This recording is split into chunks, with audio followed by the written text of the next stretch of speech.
most of us, it's going to be a largely fine day. I'll have the details coming up. 1 minute past 6 o'clock. A very good morning to you on this Wednesday morning. Thanks for watching and listening. I'm Eamonn Holmes. I'm Ellie Costello, and this is GB News Breakfast.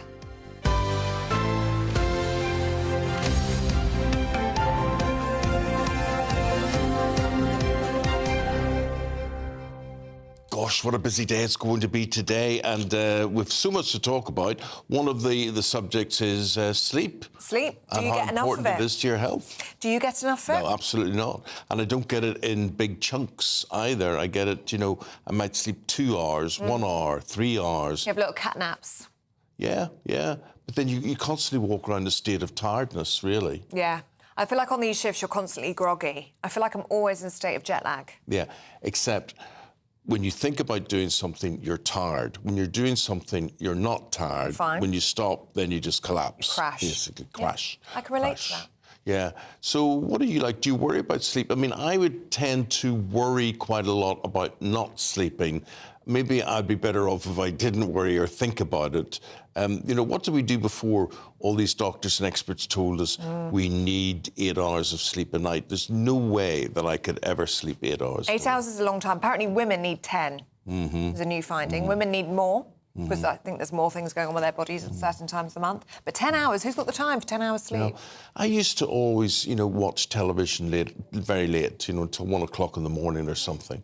Now I just couldn't do it, you know. I find myself... Well, you certainly couldn't now. No, because of this job, I suppose, you know, you're looking towards bed, you're thinking about 7 o'clock's bedtime or 8 o'clock's bedtime. So after 8 o'clock, well, I'm really being you're in bad. trouble. Yeah, you're in trouble with it. And the big problem in my life is football. I'm watching football because that's not going to finish until 10 o'clock. And, so what do you do? Watch the football? You do sometimes watch the football. I know you do. I always watch the football. Yes. So what do you do? Just suffer the next day?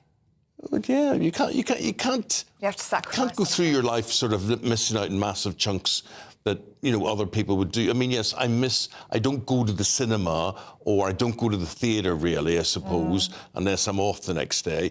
But football, no, I'll That's the exception. yeah, that has to. Yeah, you'll sacrifice your sleep for football. Well, let us know, how do you find your sleep? If you're up at this time, maybe you're struggling to sleep this morning, maybe you want to sleep a bit longer, gbnews.com/you'll-say. Well, the Chancellor's statement that she's going to make today at 12:30, that'll put you to sleep, no doubt. Austerity, is it austerity or is it a return to what's called secure economics? Yes, the Chancellor will announce even more welfare cuts after being told that initial reforms didn't go far enough. But while Rachel Reeves will argue that the cuts don't mark a return to austerity, it's likely to spark outrage amongst MPs and significantly cut forecasts for your living standards. Defence spending, however, is set to get a boost. I'm going to set out in the spring statement increases in defence spending for next year worth £2.2 billion as we take defence spending as a share of our economy to 2.5%. The world is changing. We can see that before our eyes, but we're not a passive government. We're an active one. Economic stability is non-negotiable. I will never play fast and loose with the public finances like the previous Conservative government did. I have returned stability to the UK economy, and I will continue to do so. Licking his lips and ready to get his teeth into all of this, former advisor to the Labour Party, James Schneider, who joins us in the studio. James, you know, where to begin with her?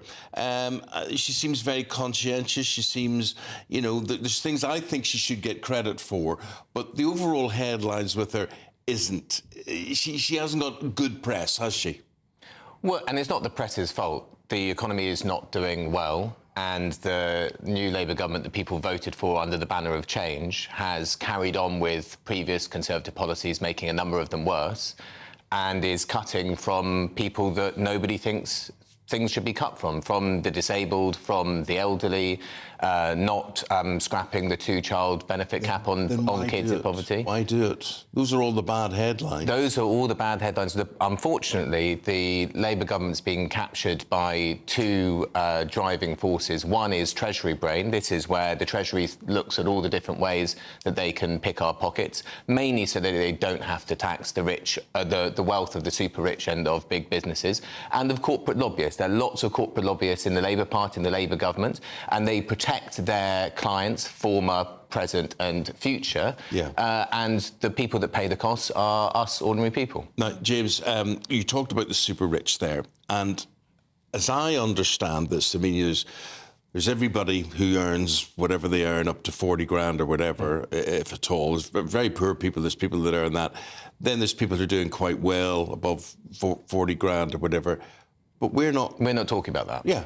No, we're talking about... so if you look at what's happened since the financial crisis, you know, we're talking nearly 20 years, the wealth of those who have many, many millions of pounds, you know, we're talking huge wealth. Huge wealth has gone up tremendously. So why, if they're easy, they could be easy pickings, why aren't we picking their pockets? Well, unfortunately, they control a huge amount of our political system. They also control a large amount of our media. Most of our media is owned by billionaires who don't want to pay more money in tax. This is despite the fact that there was a recent poll of people who are millionaires, which found that the majority of millionaires do want there to be a wealth tax on assets over £10 million. So even the millionaires do want it, but enough of the powerful millionaires and billionaires don't want it, and they put their pressure into politics to prevent it from happening. Because if you just took a referendum of the country and you said, do you think that there should be a tax of 2% on assets over £10 million, i.e. if you've got more than £10 million, you should pay a wealth tax, it would win by an absolute landslide.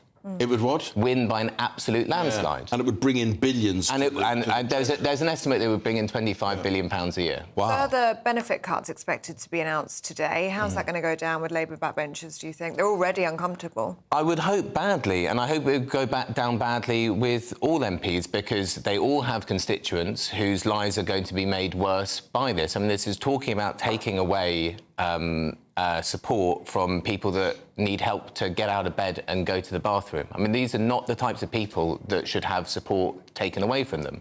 And so I hope that the mailbags of every single MP, especially Labour MPs, because there are so many of them and people thought that they were voting for a change, are heaving with their constituents saying, what on earth are you doing? How can you vote for this? Stand up for us and vote against it. There's impact assessment out today saying that the poorest are going to be the hardest hit by this spring statement. Rachel Reeves responding to that, saying she rejects it entirely. What do you think of that? So she's hoping that she's going to be saved by a different set of forecasts produced by the Office of Budget Responsibility. But, you know, one came out a couple of days ago which said that, that the average household is going to be £1,400 worse off by the end of this decade, and that skews down. So the poorer you are, the worse off you're going to be. The richer you are, the better off you're going to be. After what's been happening in the country for the last 20, you could even argue 50 years, we need to reverse that. Every single year we see most people falling behind, being pushed back, and more wealth being sucked to the top. We need to turn that around, because life is getting harder and harder for most people. This is not just about people right at the very bottom. People's lives are getting worse. This is for the majority of people in the country now. And, you know, James, I don't think you can separate what's happening tax-wise in your life and benefit-wise from the cost of living. I think when you look at the cost of living, there was I yesterday eating a packet of Wotsits, and I realised how small it was, how ridiculously shrinkflation everywhere. A Mars bar is like now half the size that it used to be. And you're paying more. So we're paying more, or we're at least paying the same. And these are invisible costs, because everything in life, whether it is a house, whether it is a car, whether it is clothes, we all have to pay for that, and that is hitting our pockets. Then the government come along as if these things are invisible, as if they don't happen, and they said we're going to tax you more. Yeah, all the most important things in our lives. I mean, one of the major changes that's happened in the economy in the last 40, 50 years is things that used to be considered luxuries are now a lot cheaper. Widescreen TVs, mobile phones, etc. But all the things which you need to live, your rent, food, transport costs, energy, Wotsits, your mini Mars bars, those have all gone up a huge amount. And the problem is we would all be much happier if it were the other way around. If the basic things in life were affordable, and then, OK, you had to save up for things which were more luxurious. But we've got things completely the other way around. Well, look, listen, people are going to be questioning you and talking about your theory on things, and you'll be answering what they're going to say as well as we move on please tell us how this will affect you, how badly you think this will affect you. What's your feeling of life and the cost of living in general? James is going to be back after 7 o'clock. Yep, gbnews.com/you'll-say. Now, 11 minutes past 6, Prince Harry has resigned from his charity Centre Ballet following reports of infighting. It's understood the charity, which was founded to help people in West Africa with HIV and AIDS, is now the subject of a charity commission investigation. Well, let's get the latest with showbiz and royal journalist Kinsey Schofield, who joins us live from Los Angeles. Good to see you this morning, Kinsey. And what has happened here? I mean, chaos. Yesterday, Prince Harry, in solidarity with his co-founder and the entire board of trustees, quit this charity that he built around the memory of his mother. He said the relationship between the charity's trustees and the chair of the board broke down beyond repair. Dr. Sophie Chandra has alleged that there was a cover-up. Now, this is the individual that they're fighting against. Going on at the charity, she blasted the weak executive management, abuse of power, bullying, harassment, and she accuses them of discrimination against a Black woman. She also took a swipe, it sounds like, at Prince Harry when she talked to the Daily Mail, saying, you know, people in this world behave as though they are above the law and mistreat people, then play the victim card and use the very press they disdain. I know that there are going to be some people that read this story and ask themselves, does Prince Harry get along with anyone anymore? But I have to defend him here and say, I think that this is actually a demonstration of loyalty, that he is standing by the people that he's comfortable with, that he believes in, and that he trusts, and that he helped build this charity with from the get-go. This is, of course, so close to his heart, isn't it, Kinsey? I mean, this must be a really personally difficult decision for him to make. I believe so, and I imagine that the timing's not great either, because I'm sure we'll discuss it, but there's so much happening for his wife right now professionally, and this does distract from that. But, nearly 20 years ago, they founded this in honor of, not only Prince Harry's mother, but Prince Siso's mother. And this has got to be one of the hardest decisions he's probably ever made in the last few years. Meanwhile, his wife has been very busy this week, and when I'm seeing a headline here in The Sun, and they're saying Duchess breaks 5 years, it's her dream, 5 years after Megxit, she wants to be a billionaire. And I've sort of slightly lost track of what she is selling or what she does represent. Could you sort of frame it for us? Well, Eamonn, I think for years we predicted that the ultimate objective was to be an influencer, and Perez Hilton, who I know you've both spoken to before, an American blogger, he said Meghan has finally peaked Kim Kardashian. She's Kim Kardashian status. She's selling everything. You know, you can buy makeup that she likes on her influencer shop. You can buy the same sweaters she wears and the same dresses and pots and pans. So she really is just embracing this influencer role. But it's interesting to me that she did tell People magazine a few weeks ago she didn't consider herself one. But, I think that she's really all in when you look at everything that's happened over the last few weeks. Yeah. She has just put it all out there. And there's been this viral video as well, Kinsey, of Gwyneth Paltrow and Meghan Markle overnight as well. Let's just have a little look at that. I genuinely do not understand this at all whatsoever. Do you understand this? They're squashing those feud rumours, aren't they? Hey, let me just say, I said for the record that I follow Gwen forever. I did not think Gwen was throwing shade at Meghan. And this is Gwen putting her money where her mouth is. She told Vanity Fair, look, there's room for all of us. I'm a girl that supports other girls. And I don't know Meghan Markle, but I don't have any issues with her. And that's what we saw there. I mean, I might not be a fan, but I appreciate the fact that Gwyneth stood true to herself and shut down those silly rumors, because I thought that they were ridiculous too. Yeah, but who would Meghan's audience be for buying what she has? I mean, I noticed when we were talking about it, we were putting up a dress at over £1,000 and a handbag at £700 and whatever. That seems to be a pretty exclusive market. I completely agree with you. These are not the types of things that I would pursue. But when you talk to some of these brands, they go, we sold 50 T-shirts yesterday. Now, whether they're making that up or not, I don't know. But I agree with you that that is a very high-end clientele that I didn't necessarily felt like were fanatical about Meghan or the royal family in general. OK, Kinsey Schofield, live from Los Angeles for us this morning. Thank you very much. Kinsey, you should start your own brand. You should do. You're such a stylish person. Looking, she could do woolly jumpers. You can do so many things. A Union Jack dress. Do you remember when she wore that? Do all those things. And the hat. Thank you. Yeah. Thanks, Kinsey. Good seeing you. Bye. Now, at 17 minutes past 6, let's take a look at some other stories coming to the newsroom this morning. President Trump has said that there was no classified information in the group chat that Atlantic magazine journalist Jeffrey Goldberg was accidentally added to. The National Security Advisor Mike Waltz has since appeared on Fox News where he admitted mistakes had been made. We made a mistake. We're moving forward, and we're going to continue to knock it out of the park for this president. Assisted dying in England and Wales could take up to 4 years to implement instead of the initial timeline of 2. Labour MP Kim Leadbeater had promised the deferral of 2 years, meaning it would coincide with the next general election in 2029. Police have launched an investigation after a baby's body was found in a bag outside a church in West London.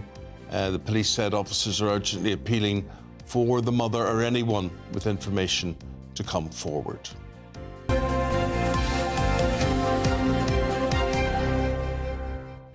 Alex Burkle is your man to bring you the forecast today. Let's have a look.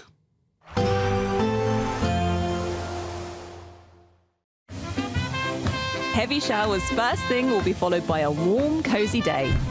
Boxed boilers, sponsors of weather on GB News.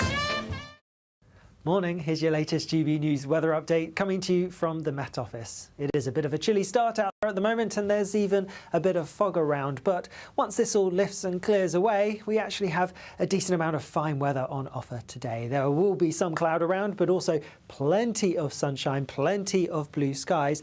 Though across parts of Scotland, perhaps Northern Ireland, a bit more cloud building because there is a front pushing its way in. Otherwise though, with the fine weather and the largely sunny skies, temperatures are going to rise quite nicely. A little bit warmer than yesterday for many of us. Most places getting into the mid to high teens Celsius, possibly highs of around 17 or 18 Celsius in the southeast. And then we are going to stick with the fine theme as we go through the end of the day. Still a bit of cloud around here and there, some western coastal parts perhaps a little bit grey here. Otherwise, lots of fine, clear weather to be had as we start the night. Further north and west though, a bit cloudier across Northern Ireland and much of Scotland because that front in the northwest will have started to push its way in a little bit more, and so we are going to see some persistent and perhaps heavy rain pushing into the far northwest of Scotland later on. That front is then going to gradually make its way southeastwards as we go overnight, so some rain spilling across many parts of Scotland into Northern Ireland and perhaps some parts of the far north and west of England and Wales seeing a few spots of rain, but most places across England and Wales staying dry with some clear skies. So again, it could turn a little bit chilly in some places, but perhaps temperatures up a degree or so compared to last night. Then as we go through tomorrow, well, a bit of a north-south split across southern areas. Again, a good deal of fine weather on offer, though some places towards the north and west of Wales, again, bit cloudy, a few spots of rain. Across Scotland, Northern Ireland and the far north of England, more rain here. Could be a bit heavy at times, quite showery in nature, but also some blustery winds to watch out for too. Away from this, towards the southeast, temperatures similar to today, so feeling warm in any sunshine. There will be a light breeze in the morning, leading to a warm front. Boxed heat pumps, sponsors of weather on GB News. The TRIC Awards, just want to remind you about those because you can play a big role. We once again are on the shortlist Best News Programme. That's what it is. Yep. And hopefully you agree. These awards are voted by you, so please scan the QR code.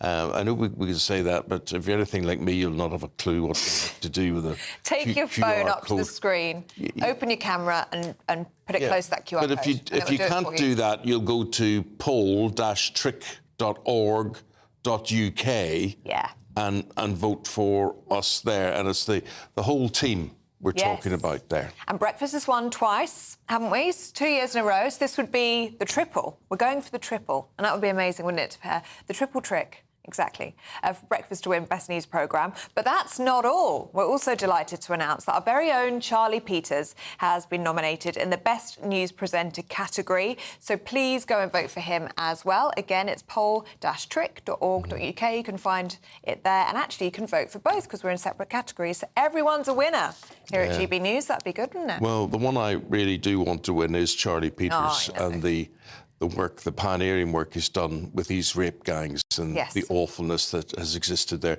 And that is the sort of thing that makes a difference to people's lives and changes people's lives and stops evil happening in the world. There are bad people in the world, and he has exposed a lot of them there. So he deserves your vote, I would say. He absolutely does. Now, still to come, it is Sleep Month. We're going to be talking to a sleep expert about how you can improve your sleep. We need that, don't we? Make sure you continue to send us your thoughts on that one. gbnews.com/say. This is GB News Breakfast with Eamonn and Ellie. Exciting news. Every Friday, my Patrick Christie's Tonight Show is going to have a twist to it. We're welcoming some special guests. You. That's right, on Fridays, I'm going to be doing my show in front of a live studio audience because this show is about you and what you have to say. It's going to be the same big debates, same big topics, same big opinions. But every Friday night at 9 p.m, you are invited to come on down to Patrick Christie's Tonight to be a part of the action. Only on GB News, the People's Channel, Britain's news channel. This is Britain's Newsroom, where your voice matters. It's just astonishing. With expert analysis and honest opinion, we don't just keep you informed. We bring you unique perspectives you won't see anywhere else. Can't argue with any of that. When the news happens, it happens here. On Britain's Newsroom, weekdays from 9:30 a.m. Only on GB News. The royal family is an enduring symbol of tradition, unity and pride for Britain. At GB News, we celebrate what makes this country great. In our new Royal Newsletter series, you can join me, Cameron Walker, for Inside the Palace, an exclusive look every week that takes you beyond the gates and brings you the very latest from those at the heart of the monarchy. Never miss a royal moment again. Sign up now. Go to gbnews.com/royal newsletter and get the latest straight to your inbox. Hi, I'm Michelle Dewberry, and my show is your opportunity to cut through all the noise and dive in headfirst to some robust debates. Ideas clash. Situation, isn't it? No, because the failure is you're deliberately avoiding my point. Nothing's held back. And if you think this is the end of it, wait for more. And we do not shy away from the difficult stuff. Sometimes I want to shake people and say, if only you understood. So join me on Jubes & Co. weeknights at 6 p.m, only on GB News, Britain's news channel.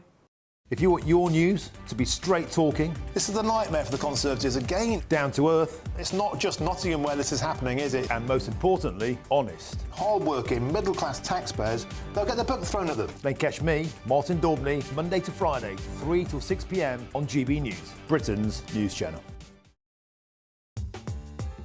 I'm Christopher Hope. From pop stars to politicians, I'll interview anybody in a pub who's got a political opinion. Join me every Friday on Spotify, Apple Podcasts, YouTube or gbnews.com, or wherever you get your podcasts. This is GB News, the People's Channel. Join me, Camilla Tominey, for a frank and honest discussion with those in power that cuts through the spin and gets to the heart of the issues shaping our nation. You haven't confirmed that you want to stand as leader, but you haven't ruled it out either. This report basically says that he's not fit to stand trial. Is he indecisive?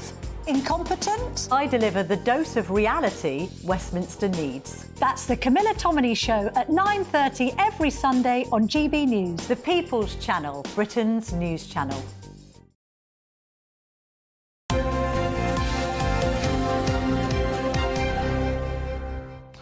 When you present breakfast television, sleep ends up the biggest conversation. It does, it's true. When people say, what time do you go to bed at? What time do you get up at? How long do you sleep for? Sleep okay? Oh. Yeah, it's the #1 conversation in the newsroom in the morning, and it's safe to say that we don't get enough sleep, and neither does the team outside. But we want you to send in your best tips today to how you can have a good night's sleep, because it's Sleep Month. There's no better than this person to tell us all about it. This is the sleep geek himself, James Wilson. Good to see you this morning, James. Why do we all struggle so much to get a good night's sleep? It should be pretty simple, shouldn't it? I think it is quite simple. You need to be relaxed, you need to be cooler. But actually, the problem is our brains get involved. And especially like you guys, where you've got an early start and you're thinking, I need to be asleep, I need to be asleep, I need to be asleep. You end up sort of like obsessing over sleep.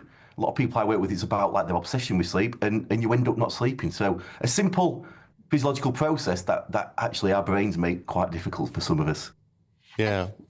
Do you think a lot of it is the anxiety, the worry? Like Eamonn was just saying, you add up in your head how many hours sleep you're going to get if you stay up late to watch the footy. And then you question yourself that I'm not going to get enough tonight. And then you're panicking. And I think people have this problem of overactive brains, by and large, which prevents them sleeping.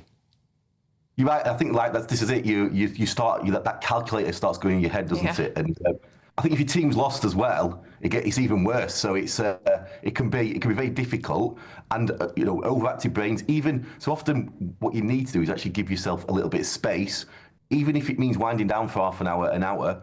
You're thinking I need 8 hours. Well, you're better off getting 6 hours of better quality sleep than you are 8 hours of quite broken sleep, and you're not really getting the quality that you need. Yeah.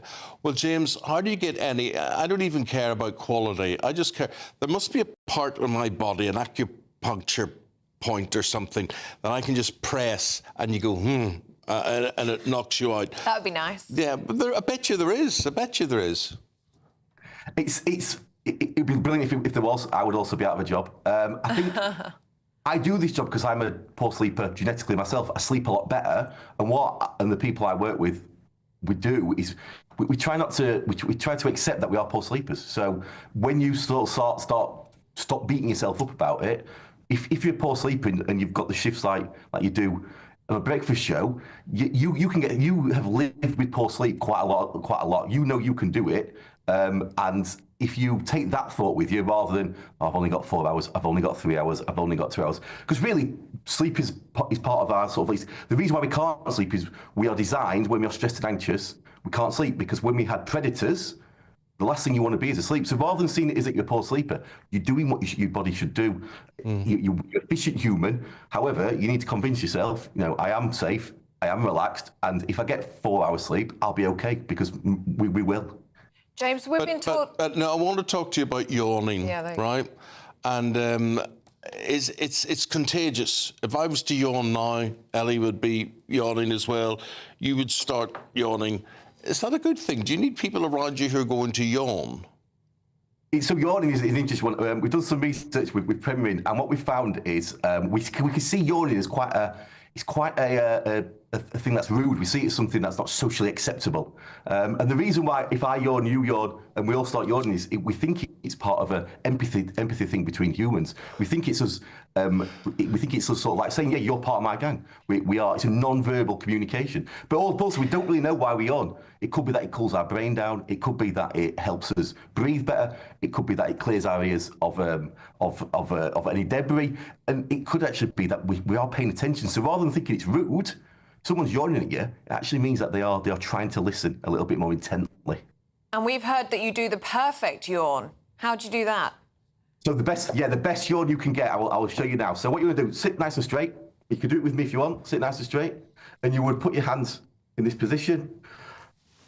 Big breath. Make sure you make a noise. You've got to make that noise. And really, because the thing is... You don't make a noise? No, I will easily yawn. You don't yawn at all. You've been yawning throughout this programme, and you just go, you're right through everything. You're clued in, your brain's thank you. Too sharp. Well, now we know how to do yawn, so it's all in the stretching as well. You've got to stretch and make a noise. It's in the noise, and it's also making sure that you do it properly. So we found that people see yawning in a job interview as a bad thing, or yawning on a date And I'm not that's advocating bad. that you should yawn on a date. If you do need a yawn on a date, maybe nip to the toilet and have one. But actually, it is a lot of it's about attention. A lot of it's like we're trying to focus. So as a man who talks about sleep and gets people yawning at him quite a lot, I've learned to see that it's a good thing and that they mean they're paying attention more than a bad thing, and that I'm really boring. And does yawning necessarily lead to sleep? No, it could mean the body's tired. From a physiological point of view, it might not work as efficiently. Close to bedtime, and you're doing loads of yawns, I'd say that's an indicator to your body that you need to go to sleep. It doesn't necessarily mean that you are sleepy, but it does mean that your body is tired, I would say, in some way. Do you know what fascinates me, James, is that sometimes, you find it so hard to sleep, and yet other times I could fall asleep in front of the television and the television is blaring at full volume, and I could be asleep for 2 hours and never hear it once during that time. Why is it sometimes you just shut off completely and other times the tiniest noise would irritate you? It is that being on edge, being anxious. So when you're watching the TV, you're not thinking about sleeping. Your body needs sleep. So if you're sleep deprived, it will give you sleep as soon as you meet the right conditions.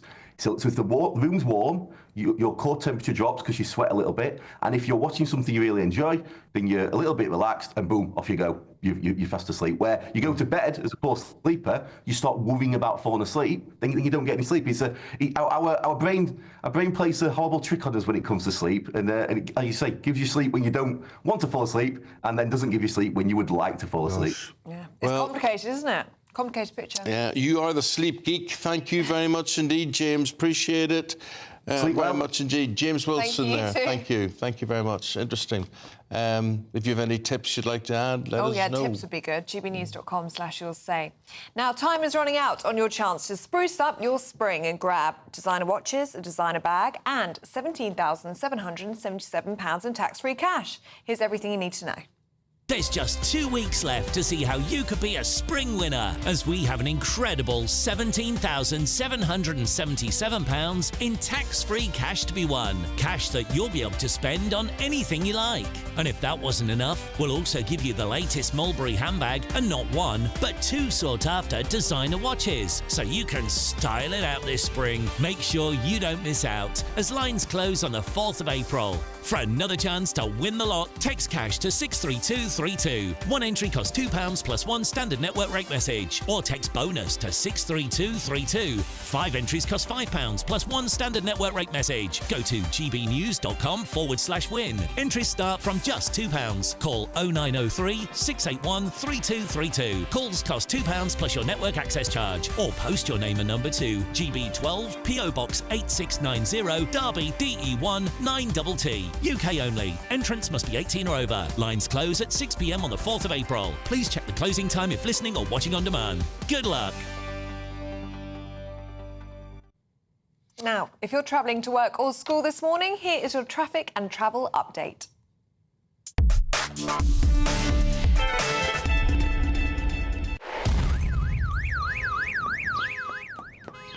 Crash Law 24 sponsors GB News Traffic and Travel Report. The latest GB News travel. Good morning, I'm Russell Holding. There's disruption to some Calmac ferry sailings to and from the Outer Hebrides this morning because of poor weather conditions. Also in the Highland, the A938 is closed off the A95 because of an accident. In Greater Manchester, a lorry hit the railway bridge and overturned on the A573 between Golborne and Golborne Dale. In Leicestershire, the A563 is closed each way at Belgrave after an accident. And in West Sussex, the A259 is closed in both directions between Yapton Road and Church Lane in Climping after an accident overnight. That's the latest. You can stay up to date throughout the day by visiting our website, gbnews.com. Crash Law 24 sponsors GB News Traffic and Travel Report.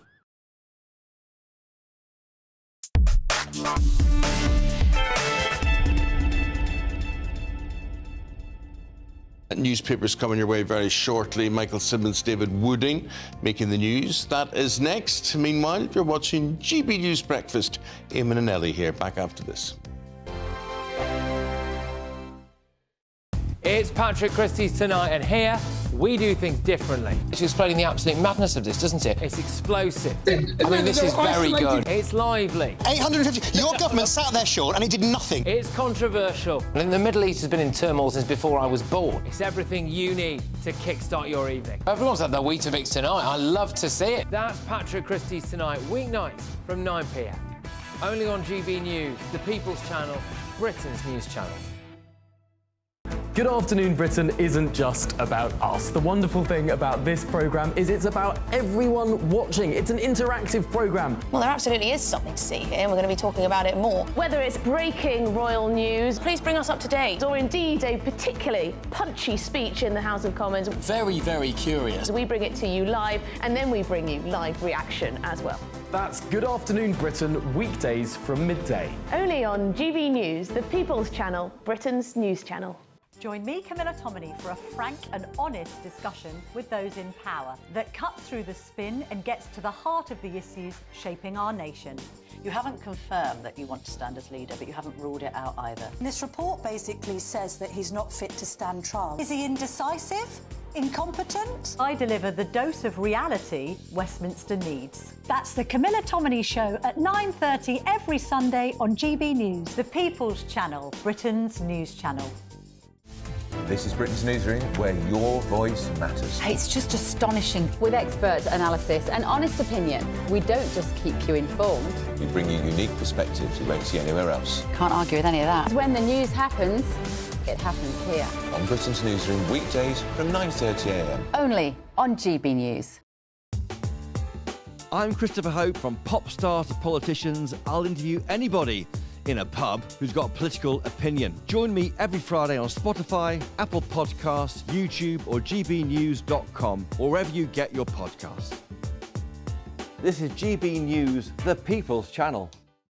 If you want your news to be straight talking, This is a nightmare for the Conservatives again. down to earth, It's not just Nottingham where this is happening, is it? and most importantly, honest, Hard-working, middle-class taxpayers, they'll get the book thrown at them. then catch me, Martin Daubney, Monday to Friday, 3 till 6 p.m. on GB News, Britain's news channel. The royal family is an enduring symbol of tradition, unity and pride for Britain. At GB News, we celebrate what makes this country great. In our new royal newsletter series, you can join me, Cameron Walker, for Inside the Palace, an exclusive look every week that takes you beyond the gates and brings you the very latest from those at the heart of the monarchy. Never miss a royal moment again. Sign up now. Go to gbnews.com/royal newsletter and get the latest straight to your inbox.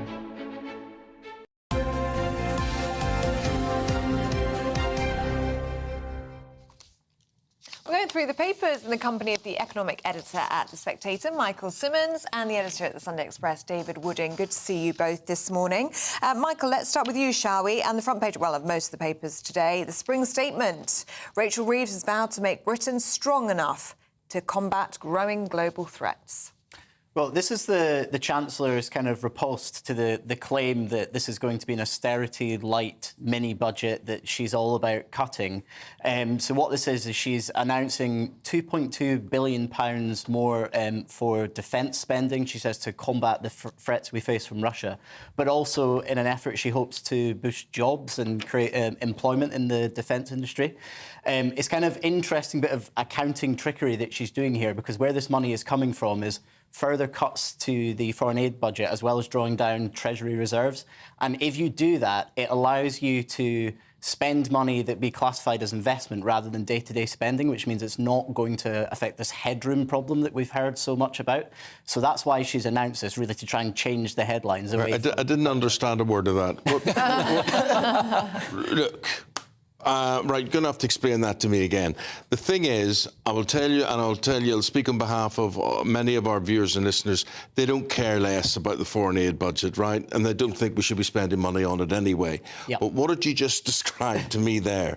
So the rules that she has to follow, that the OBR will judge her on, are basically relate to day-to-day spending. And in government, there's two kinds of spending. You've got day-to-day spending and investment spending.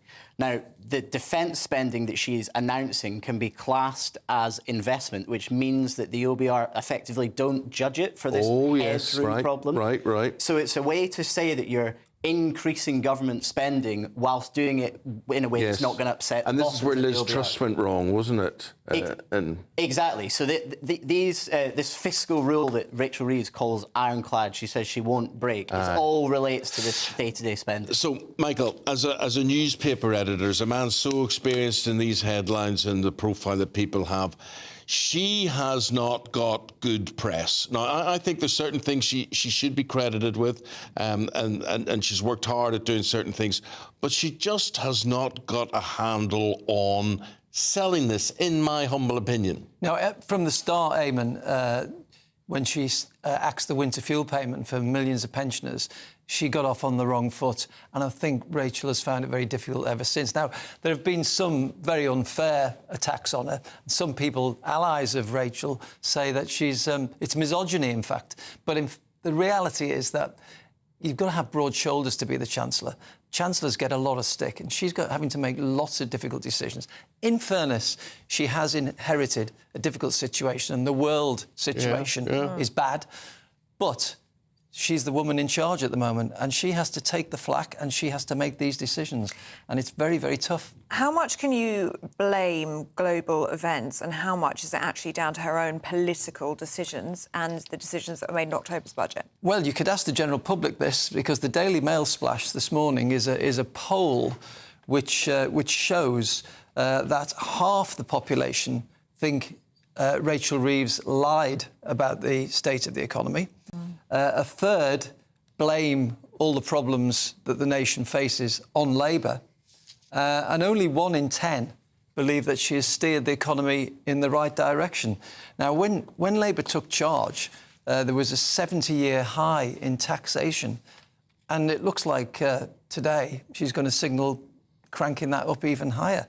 And then there's going to be... They borrowed $132 billion since last April. The government has borrowed, and Labour is adding to this another $20 billion. And today there's a load of criticism. The OBR saying inflation's going to go up.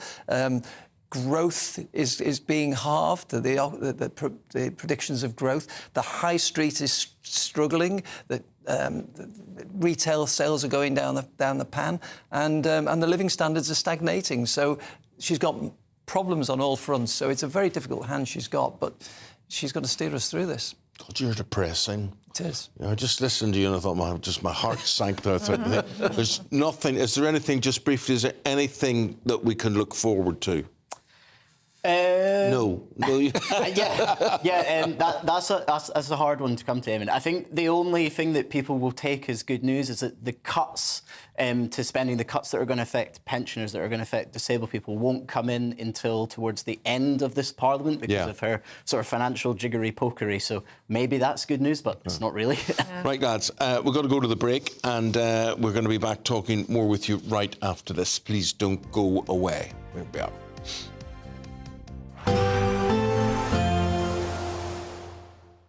Ready to soak up that holiday sunshine? Won't we need some cover? No worries. All sorted. All Clear Travel Insurance sponsors GB News Travel Destinations Forecast. The very unsettled weather across the eastern parts of the Mediterranean will continue for a little while yet, particularly across parts of Greece, Turkey, into Italy as well. There will be some further heavy, thundery rain to come with some more issues as a result. A bit drier further west, though, actually across much of Spain. A dry picture as we go through Thursday, but there is a band of rain out in the Atlantic, and that could spread towards Madeira as we go towards the end of the week. Otherwise, west is best when it comes to the sunshine. All Clear Travel Insurance sponsors GB News Travel Destinations Forecast. Headliners on GB News 11 p.m. every night. It's got 3 top comedians going through the next day's newspapers so you don't have to read them, which is great. That's a good point. He's lying. Maybe he's not lying. That's Headliners every night from 11 p.m. and 5 a.m. as well on GB News, Britain's news channel.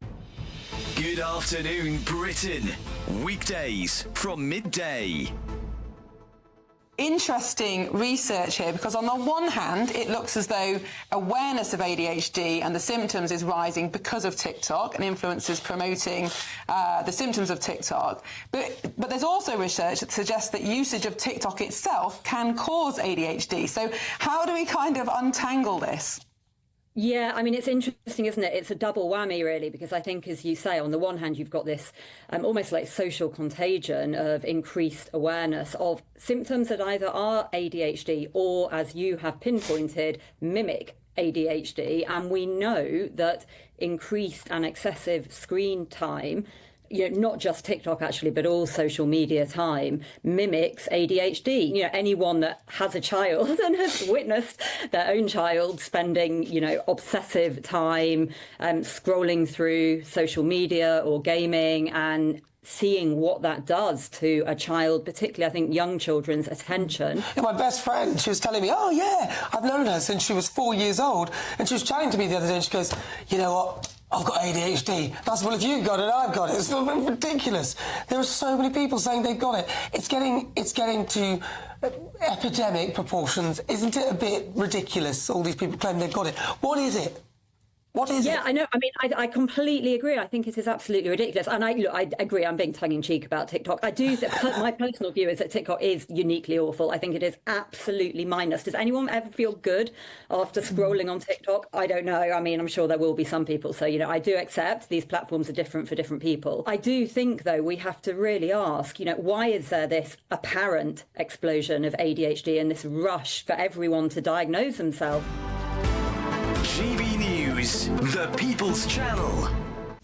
This is Britain's newsroom, where your voice matters. It's just astonishing. With expert analysis and honest opinion, we don't just keep you informed. We bring you unique perspectives you won't see anywhere else. Can't argue with any of that. When the news happens, it happens here. On Britain's newsroom, weekdays from 9:30 a.m. Only on GB News.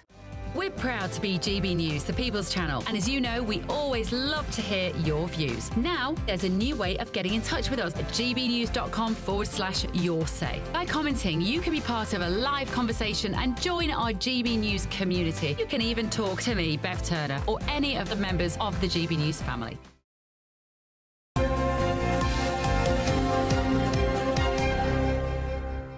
Welcome back. We are going through the papers with economics editor at The Spectator, Michael Simmons, and editor at the Sunday Express, David Wooding. Morning, you two. David, let's have a look at JD Vance, shall we? Dubbed JD Dunce in the Daily Star this morning. Yes, the Daily Star doing their usual high humour front page with a picture of JD Dunce. He sound Dunce, Dance, and his rants. And JD's rants have made him be talked about as now the most dangerous man in the world. This is all based on the a European diplomat who said that he's very dangerous for Europe and he's maybe the most dangerous man in the administration.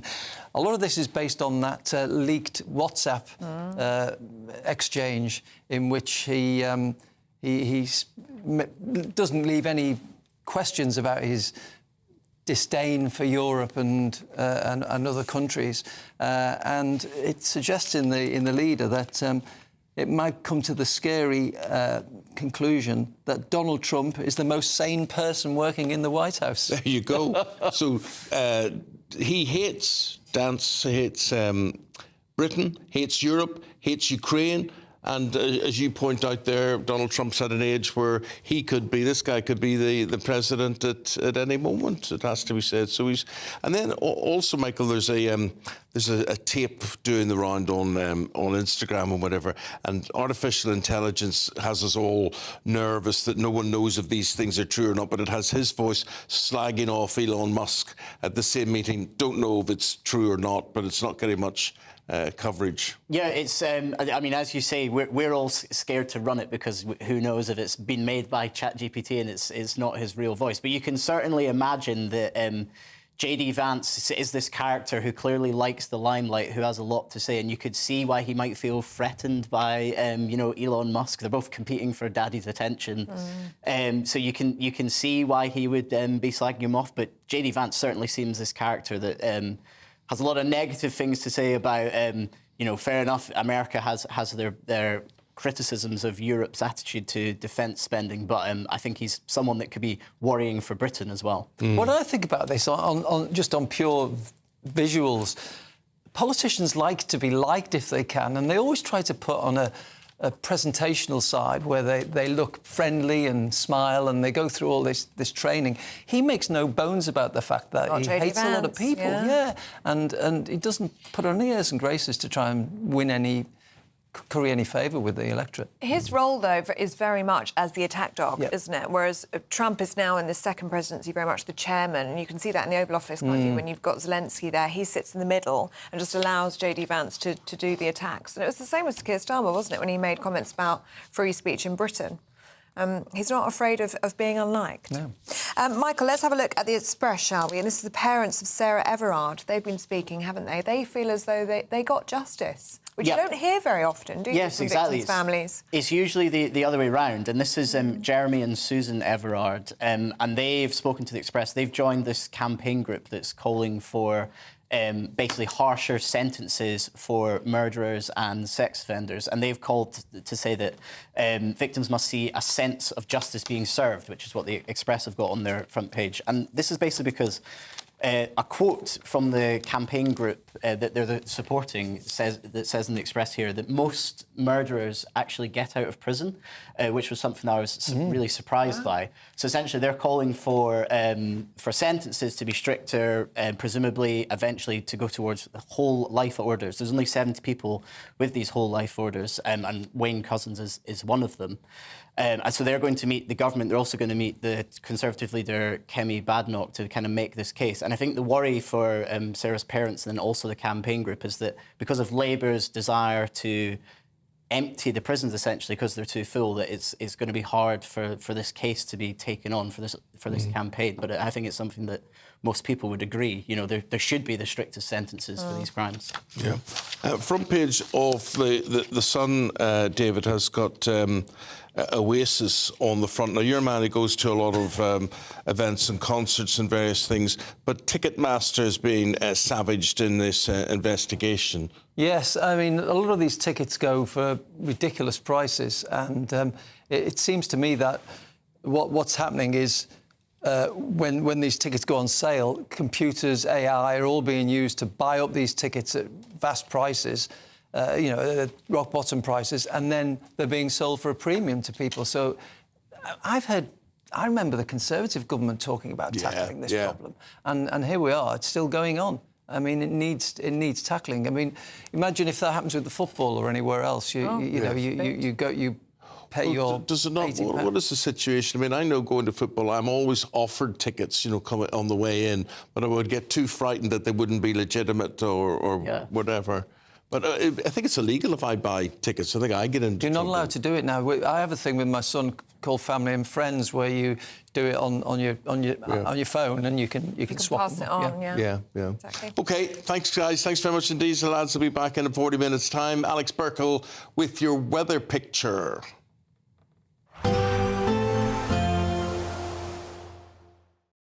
Expect a warm front, moving from the kitchen right through to the rest of the house.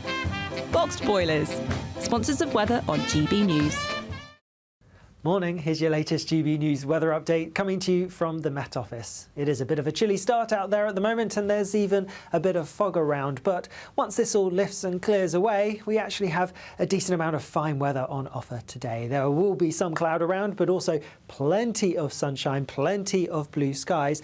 Though across parts of Scotland, perhaps Northern Ireland, a bit more cloud building because there is a front pushing its way in. Otherwise, though, with the fine weather and the largely sunny skies, temperatures are going to rise quite nicely. A little bit warmer than yesterday for many of us. Most places getting into the mid to high teens Celsius, possibly highs of around 17 or 18 Celsius in the southeast. And then we are going to stick with the fine theme as we go through the end of the day. Still a bit of cloud around here and there, some western coastal parts perhaps a little bit grey here. Otherwise, lots of fine, clear weather to be had as we start the night. Further north and west, though, a bit cloudier across Northern Ireland and much of Scotland because that front in the northwest will have started to push its way in a little bit more, and so we are going to see some persistent and perhaps heavy rain pushing into the far northwest of Scotland later on. That front is then going to gradually make its way southeastwards as we go overnight, so some rain spilling across many parts of Scotland into Northern Ireland and perhaps some parts of the far north and west of England and Wales, seeing a few spots of rain,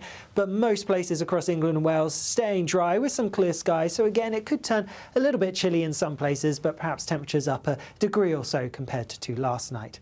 Then as we go through tomorrow, well, a bit of a north-south split across southern areas. Again, a good deal of fine weather on offer, though some places towards the north and west of Wales, again, bit cloudy, a few spots of rain. Across Scotland, Northern Ireland and the far north of England, more rain here. Could be a bit heavy at times, quite showery in nature, but also some blustery winds to watch out for too. Away from this, towards the southeast, temperatures similar to today, so feeling warm in any sunshine.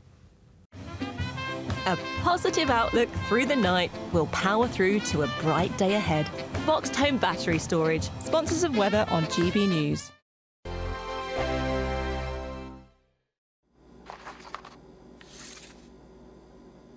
Crash Law 24 sponsors GB News Traffic and Travel Report. The latest GB News Travel.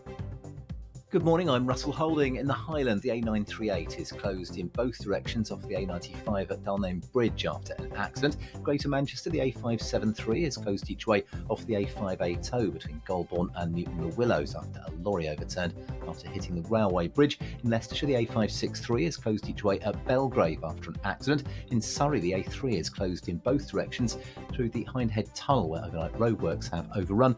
And in West Sussex, the A259 is closed along Crookthorne Lane in Climping after an accident overnight. And that's the latest. You can stay up to date throughout the day by visiting our website gbnews.com. Crash Law 24 sponsors GB News Traffic and Travel Report.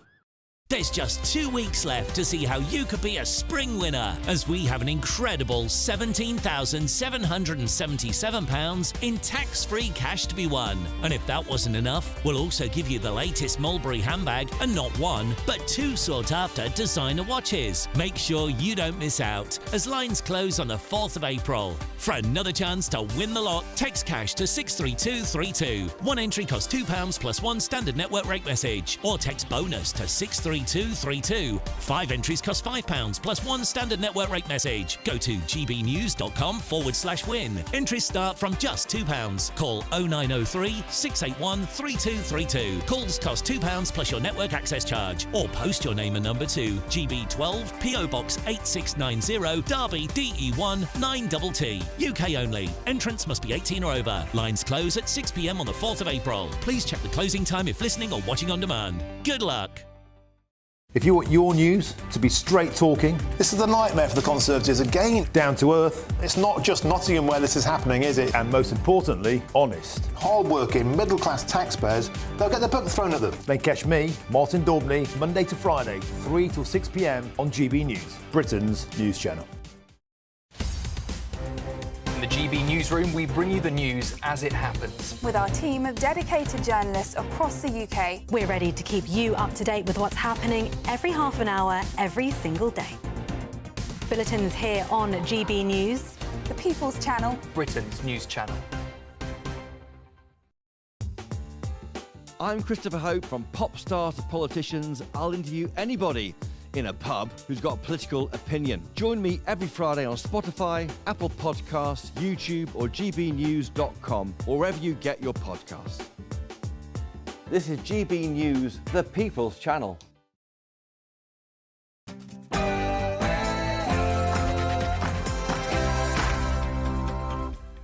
Good morning. Spring has sprung for the Chancellor, Rachel Reeves. Just a few hours until lunchtime, until she delivers her spring statement. Reports of a £36 billion tax raid involved. Leaving many asking, is the Chancellor and can she be trusted with the public purse? Economic stability is non-negotiable. I will never play fast and loose with the public finances like the previous Conservative government did. I have returned stability to the UK economy. But it's widely expected that in this world of increasing tensions, there will be a £2 billion boost to defence. Stepping up our defence capability to keep our country safe and secure, because a strong economy depends on strong defence. Some breaking news in the past few minutes. A new record number of small boat crossings, more than 6,000 migrants this year alone. It's a new blow for Sir Keir Starmer. As we speak, the Border Force vessel Ranger is at Dover Harbour. 66 migrants have just been unloaded on the dockside there. That takes us well over 30,000 migrants so far since Labour came to power. Prince Harry has resigned from his AIDS prevention charity 20 years after setting it up in honour of his mother. $1 million Meghan. The Duchess admits she wants to create a business empire as she cozies up to Hollywood's top brass. I genuinely do not understand this at all whatsoever. Do you understand this? Doctors, we all know how difficult it is to get one. Is there a shortage of jobs, though, for them? We train them. We pay £250,000 to do that for each doctor involved, but then they can't get a job. All of this is coming about after this went viral. Jobs. Take last year's statistics for emergency medicine as an example. 2,500 applicants for about 300 jobs. Sarah Everard's parents call for tougher sentences for violent criminals 5 years after their daughter's murder. And we'll be meeting the woman who's fostered over 100 children. She's a true community hero, and she's even been honoured with her own statue. It's a bit chilly out there at the moment, and there's even some fog around, but for most of us, it's going to be a largely fine day. I'll have the details coming up. Hello there, good morning to you. Wednesday morning, I'm Eamonn Holmes. I'm Ellie Costello, and this is GB News Breakfast.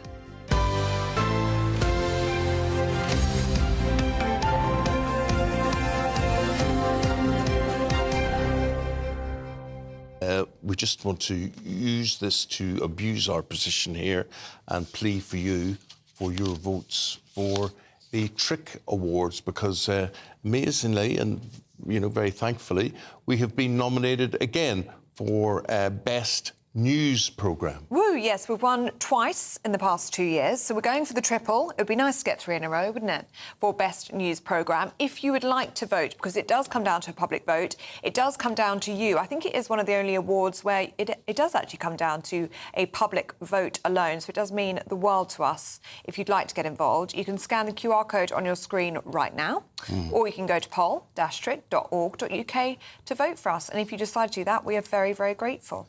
And it is very, very important because there's a sort of built-in bias in the industry. So you'll not get BAFTA or the RTS or whatever saying that GB News, they do a good job. And one person in particular who does a superb job, and I will never stop really talking about him or praising him, and that's our reporter Charlie Peters. Charlie has also been nominated. Best News Presenter category, that is there, but it's nothing to do with Best News Presenting. It's exposing these rape gangs around the country and how they pick and they're predators on so many young girls and young boys as well. But thanks to Charlie, they're not getting away with it anymore. So the work that he does needs to be recognised and needs to be supported. So there he is. Scan the code? What do you do? Scan the... You can scan the QR code, with your camera on your smartphone, or you can head to the website poll-tric.org.uk and you can vote for Charlie for Best News Presenter and Breakfast for Best News Programme, and everyone can be a winner.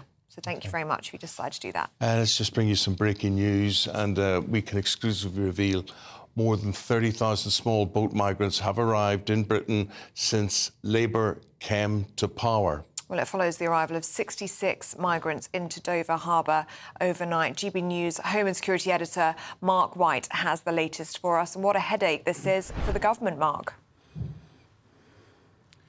Oh, there's no doubt about it. This is a severe blow for that Stop the Boats policy of Sir Keir Starmer. Yesterday we were down in Dover expecting actually that we might get to 30,000 yesterday, but one small boat suffered engine failure and returned back to France. But this morning, for the 8th straight day, we've had migrant arrivals, and just in the last few moments, the Border Force vessel Ranger arrived at Dover Harbour with 66 migrants that they'd picked up on a small boat that had crossed into UK waters. So by my calculation, that takes us to 30,063 small boat migrants who have made that journey now since Labour came to power in July. And I think what it demonstrates clearly is that, of course, it would be wrong in the first few months of any government to try to pick holes in a policy that hadn't yet had a chance to bed in, that law enforcement approach. Remember, the government scrapped the Rwanda scheme. They wanted, instead of the Rwanda scheme, to go after the criminal gangs, a law enforcement approach alone. But now we're talking almost 9 months into that Labour government, and we're not seeing any kind of effect at all from the law enforcement approach. It's not slowed down, far from it. We are seeing record numbers crossing, 6,100 so far this year, compared to 4,300 at this point the year before. That's 40% up on last year's figures. So all the indicators are pointing in exactly the wrong direction that the government wants to be in, and trying to make inroads here into ending this channel migrant crisis. So it's going to, without a doubt, pile pressure on Sir Keir Starmer to come up with some kind of deterrent solution. As yet, after scrapping the Rwanda scheme, there is no other deterrent, just this law enforcement approach, but it's not working clearly, with now, as GB News can reveal, more than 30,000 migrants having crossed the English Channel since Labour came to power. Okay, Mark White there for us. Thank you very much indeed. When you talk about Labour coming to power, Hatter says, when you look at the Labour cabinet, not one of them I've looked at so far has worked or experienced anything in the roles that they are in. They are your typical Labour rebellious students, school, university, a bit of work for Labour, and then you become an MP. Sue's saying the Chancellor's getting this all wrong, cutting welfare for the poorest people. Deal with the fraud, yes. People are struggling with the cost of food, gas, electricity, rent, water, so it goes on. And they're saying the rich are getting richer, ordinary people are paying more tax, and we're angry overall that we're paying for illegal immigrants, which is the story that Mark was bringing us there, James. What about this? I mean, how you can recognise, James Schneider, how this anger is growing in terms of people worrying about, they see there's no money around and they see more and more migrants coming into the country.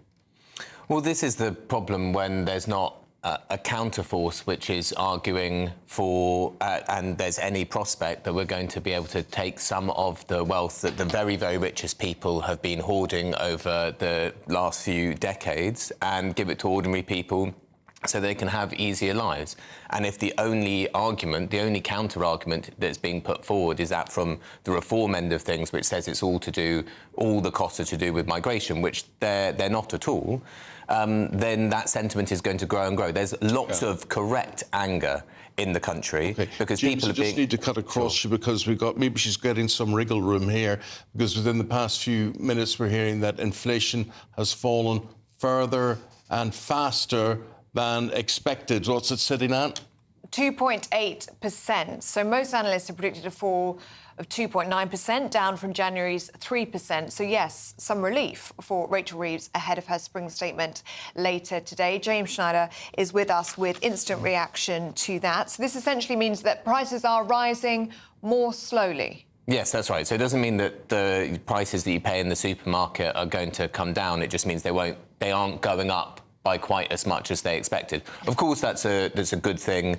It's in the right direction. It's in the right direction. We do want... It's minuscule. There's no point where everybody gets excited about this. It's 0.1%. No, of course. This is not a huge amount of relief to either Rachel Reeves or, most importantly, to everybody up and down the country who actually has to go and buy stuff, especially people who this spring statement is going to take money from, so they're going to have less money so that they can buy the things that they need.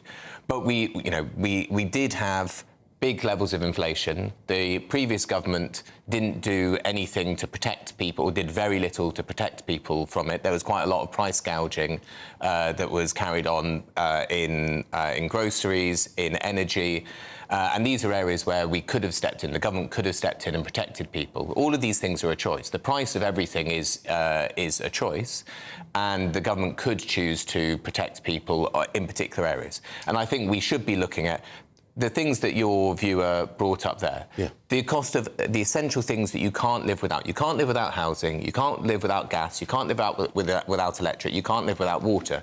These are the things that the price shouldn't be going up for. And this could also be the calm before the storm, couldn't it, James? In terms of next month, we're going to see bills, energy, water, council tax, all going up. National insurance next month. Yeah, I mean, everything is still getting harder for most people. Year on year, life is getting more difficult, not easier. I mean, you were talking about sleeping at the beginning, and that no, I think it's relevant. The expert that you had on was talking about stress, and the reason why we're not sleeping is there's high levels of stress. Part of the reason why we have a mental health crisis, part of the reason we've got people off work, part of the reason people aren't sleeping, all of these things is because life is objectively getting harder for millions of people, and nothing or very little that we've seen since the new government has come in has given people breathing room, and that's what everyone needs. Sue's made the point that the Chancellor's got it all wrong, cutting welfare on the poorest, and we are expecting further benefit cuts to be announced today by Rachel Reeves. How do you think Labour backbenchers are going to be feeling about this? Because it's already very uncomfortable. Well, I hope they're unhappy, but I hope they do more than be unhappy. I hope they grow a backbone and stand up and represent their constituents who are having these things unnecessarily done to them. Like, there is no reason to take away support from people that need help to go to the bathroom or get out of bed. There's no reason for it. You can't say that there's an economic reason. And even the government, Keir Starmer wrote a piece saying that there's a moral case for this. I mean, which to me seems like an absolute moral abomination. I don't think you can find a moral code that thinks that that's the right thing to do. But these things are not necessary. These are not necessary. These are not necessary cuts that need to be made. And they're not, Rachel Reeves says she's making the economy secure and stable. I mean, the only thing that's being locked in, the only thing that's being made secure is falling living standards for the majority of people. Quite depressing, all of it. James, thank you very much indeed for your comments and the reaction that you've got this morning. James Schneider is a former advisor to the Labour Party. Thank you very much indeed for today. Thank you. Now, the parents of Sarah Everard are campaigning for tougher sentencing for serious violent and sexual criminals as part of a new campaign being launched in Parliament today. Jeremy and Susan, the parents of Sarah Everard, have argued that sentences need to reflect the seriousness of the crime and give victims and families a sense of justice. OK. Norman Brennan, police spokesperson, former police officer, with his view and his take on all of this and where it's heading. Good morning, Norman. Yeah, good morning, Eamonn. Well, what do you think? Well, let me start off by saying that I've been in policing and law and order for 46 years. I'm in bed with no political party. The streets of Britain are lawless. The government's primary aim and concern should be to protect our borders and our streets and ensure society can live their lives and go about their daily business in peace and safety. I'm afraid they don't. We don't see the police. Victims don't see the police when they've been a victim and make statements. We rarely see anybody arrested. And when we actually look at the criminal justice system, I see dozens and dozens of convictions that people have, yet the court still won't send them to prison. Now, when you think that most people, in fact, nearly everybody in prison, against popular belief, are not first-time offenders. They're serious offenders, and most have actually exhausted all the alternatives to imprisonment. So they have no choice, the magistrates and judges, but to send them to prison. And what does the government say? Let's reduce these that blight society even earlier. So it's absolutely right. The victims have a voice. The public have a right to be protected. And I'm afraid they're failed by just about everybody. Norman, one of the things that struck me reading this morning was how rare it is actually for a victim's family to feel as though they actually got justice. And the parents of Sarah Everard was saying it was because Wayne Couzens got this whole life order, which we know is so rare in this country, isn't it? Do you think that we need to use these whole life orders more regularly? Do they need to be given to the most violent of criminals more often? Well, 70 years ago, we had the death penalty. We no longer have it. Society were promised that the death penalty would be commuted to life imprisonment, i.e. that those that would have faced the death penalty now will live, but they will face the rest of their life imprisonment. Often, they serve no more than a fifth of a natural life expectancy. Now, that is the wrong message being sent out. And just two very quick examples.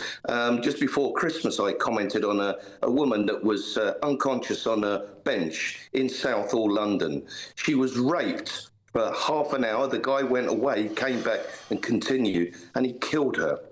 He got 10 years, 8 months. Before being nicked, he was getting involved in similar crimes against children. Whilst on bail, he was still committing crimes. 10 years, 8 months. And only a few days ago in London, I saw that somebody had stabbed horrifically. Everybody that stabbed this horrific stab. He stabbed 3 individuals. One had a collapsed lung. They were lucky to survive. All of the offences was GBH with intent, carrying a maximum penalty of life imprisonment. He got life imprisonment to serve 8 years. Now, my view is this. Weak sentencing on offenders is tough sentencing on the victims and society, and that's got to be reversed. Absolutely, Norman. Well said. We're going to get reaction to that throughout the programme this morning. Thanks very much indeed, Norman, for speaking to us this morning. Thank you. Thank you. Time 17 minutes past 7 o'clock. It is a Wednesday morning. This is GB News Breakfast on your television, on radio, online. Here's your weather.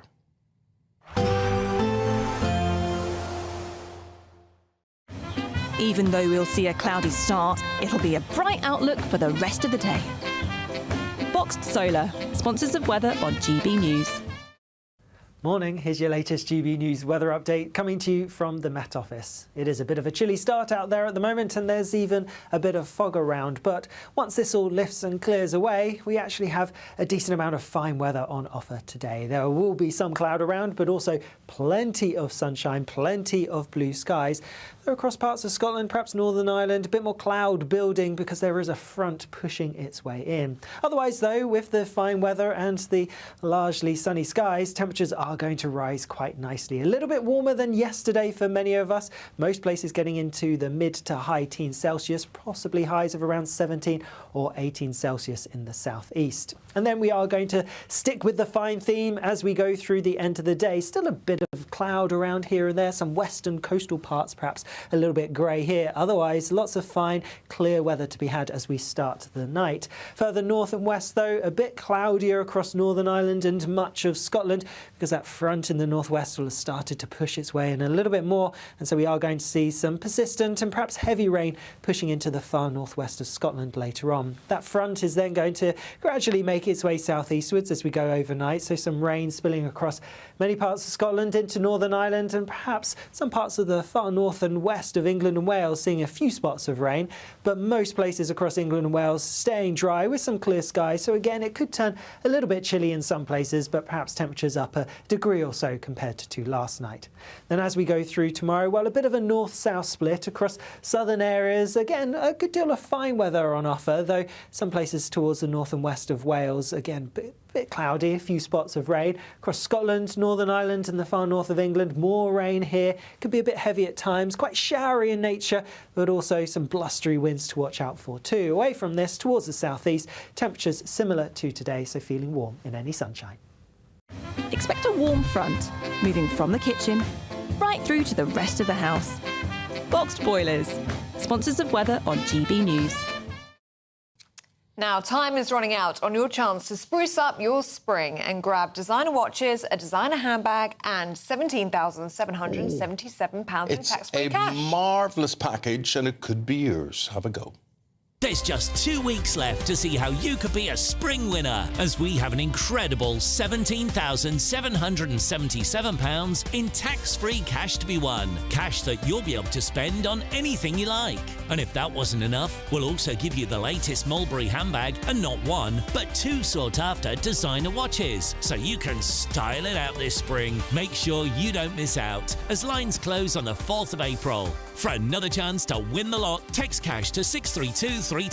One entry costs £2 plus 1 standard network rate message, or text bonus to 63232. 5 entries cost £5 plus 1 standard network rate message. Go to gbnews.com/win. Entries start from just £2. Call 0903 681 3232. Calls cost £2 plus your network access charge, or post your name and number to GB12 PO Box 8690 Derby DE1 9TT. UK only. Entrance must be 18 or over. Lines close at 6 p.m. on the 4th of April. Please check the closing time if listening or watching on demand. Good luck. Still to come, do you know anyone? Shh. It's very, very important, this. I like a yoghurt in the morning. Yeah? Yeah. What's that? It's thick, it's horrible. Yeah. Every morning I say to the folk who work here, I say, pop over to the shop and get us a yoghurt with you, but don't get me one of those thick protein. What is that? A very thick yoghurt. When I was young, yoghurt used to be thin and runny. Like a liquid. And lovely. But all this, is it just me? Does anybody else repel at this sort of stuff? It's, whoa. Oh, see, that's my favourite kind of yoghurt. I love a thick Greek yoghurt. Yeah. If I was going to eat a yoghurt, I'd want something like that. We're so different. I know. Anyway, let's see what you think on well, that we're one. going to come back. We're going to be talking to a doctor. Not about this, but, do you know, you think you train as a doctor and you think you've got a job for life. Not the case. Not the case. The system, you wouldn't believe how messed up the system it is. They pay for doctors, but they've got no jobs for them. Talking more about that next. Good Afternoon Britain isn't just about us. The wonderful thing about this programme is it's about everyone watching. It's an interactive programme. Well, there absolutely is something to see here, and we're going to be talking about it more. Whether it's breaking royal news, please bring us up to date. Or indeed a particularly punchy speech in the House of Commons. Very, very curious. We bring it to you live, and then we bring you live reaction as well.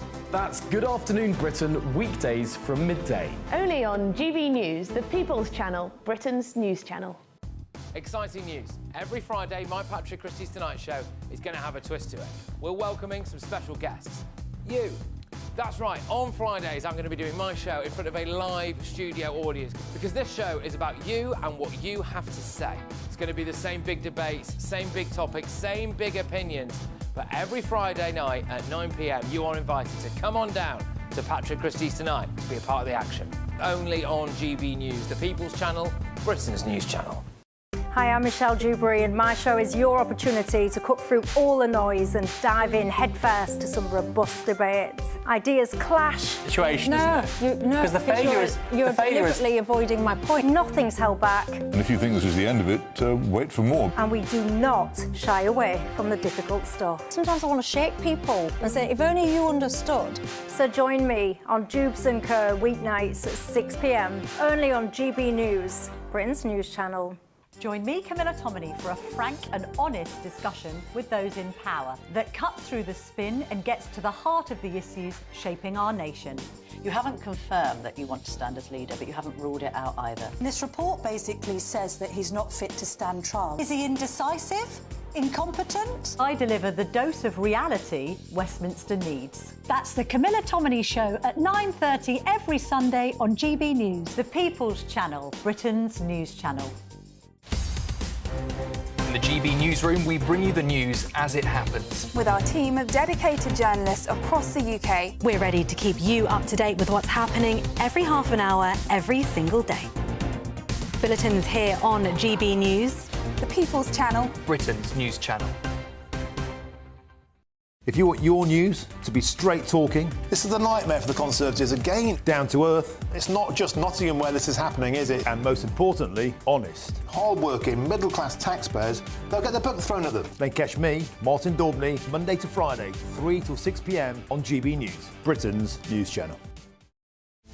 This is Britain's Newsroom, where your voice matters. It's just astonishing. With expert analysis and honest opinion, we don't just keep you informed. We bring you unique perspectives you won't see anywhere else. Can't argue with any of that. When the news happens, it happens here. On Britain's Newsroom, weekdays from 9:30 a.m. Only on GB News. Now, this is going to be a big talking point. You won't have thought about this, but now that we've highlighted it, it'll stick out like a sore thumb. Britain trains a record number of doctors, but apparently, I just can't believe this, there aren't enough jobs for these doctors. Yes, well, this is one viral video from a doctor which has exposed that new theory. Not enough jobs. Take last year's statistics for emergency medicine as an example. 2,500 applicants for about 300 jobs. Let's talk about this in detail. We say hello, good morning, and welcome to Dr. Nathan Spence. Now, Nathan, very good to see you. Nathan, how long have you been a doctor? I know it takes many, many years, but what do you do, and how difficult was it for you to actually find a job? Morning, Eamonn. Yeah, so I've been a doctor for 10 years now. And when I was applying to sort of subspecialty training or specialty training about sort of 8 years ago, it was almost assumed you'd get a job. And it wasn't about if you'd get a job, it'd be which job you would get. And you were competing for the better jobs. And the competition ratios weren't that high. Look at GP, for example, even 5-7 years ago, it was undersubscribed. They couldn't fill all the places. Fast forward to now, as that video just showed, there is an unprecedented demand for these specialty training positions. 2-to-1, 3-to-1, 6-to-1 in some places. But could I ask you why, Nathan? Why is there an unprecedented demand? Because basically, I think what you're getting at is the demand isn't necessarily from people within this country. Yeah, so to answer that, we have to kind of go back in time a bit and look at sort of the workforce planning for the past 10, 15 years. So we didn't keep up with demand. So we trained a number of doctors. We didn't expand the number of doctors we were training. At the same time, we had an increasing population, a sicker population, and an older population. So we needed doctors quickly. We didn't have them. So what did we do? We had to bring in ready-made ones from abroad. We had to have what were called international medical graduates, IMGs, applying for jobs in the UK, which fixed the problem in the short term. It was a necessary thing to do, and they sort of bailed us out completely. Fast forward to now, though, and where the UK graduates usually would be competing against just themselves, really, we're now competing against the entire globe, and we're being outcompeted for these jobs. So before, where there would have been almost a certainty, now they are struggling. Did you also find, whilst you were studying to be a doctor, on your course that you had a number, because we've heard this anecdotally, that there's a number of international students from usually very wealthy families who are sent to Britain to go to university to study to be a doctor because we have the very highest standards, the top standards, the very best education, the very best training, and then they go elsewhere to their own healthcare systems in their own country. Did you find that to be the case on your course? Well, it's absolutely true. We do have the best training almost in the world, and people come from all over the world to train to be doctors here. But we're really selling those people a lie, aren't we? Because they come over here, they spend a lot of money. International students spend a lot of money to train here. Only after they qualify, they often have very every intention of staying here to find they can't get a job. So quite reasonably, they want to go back home because suddenly they realise actually it's a bit of a dead end here. Yeah.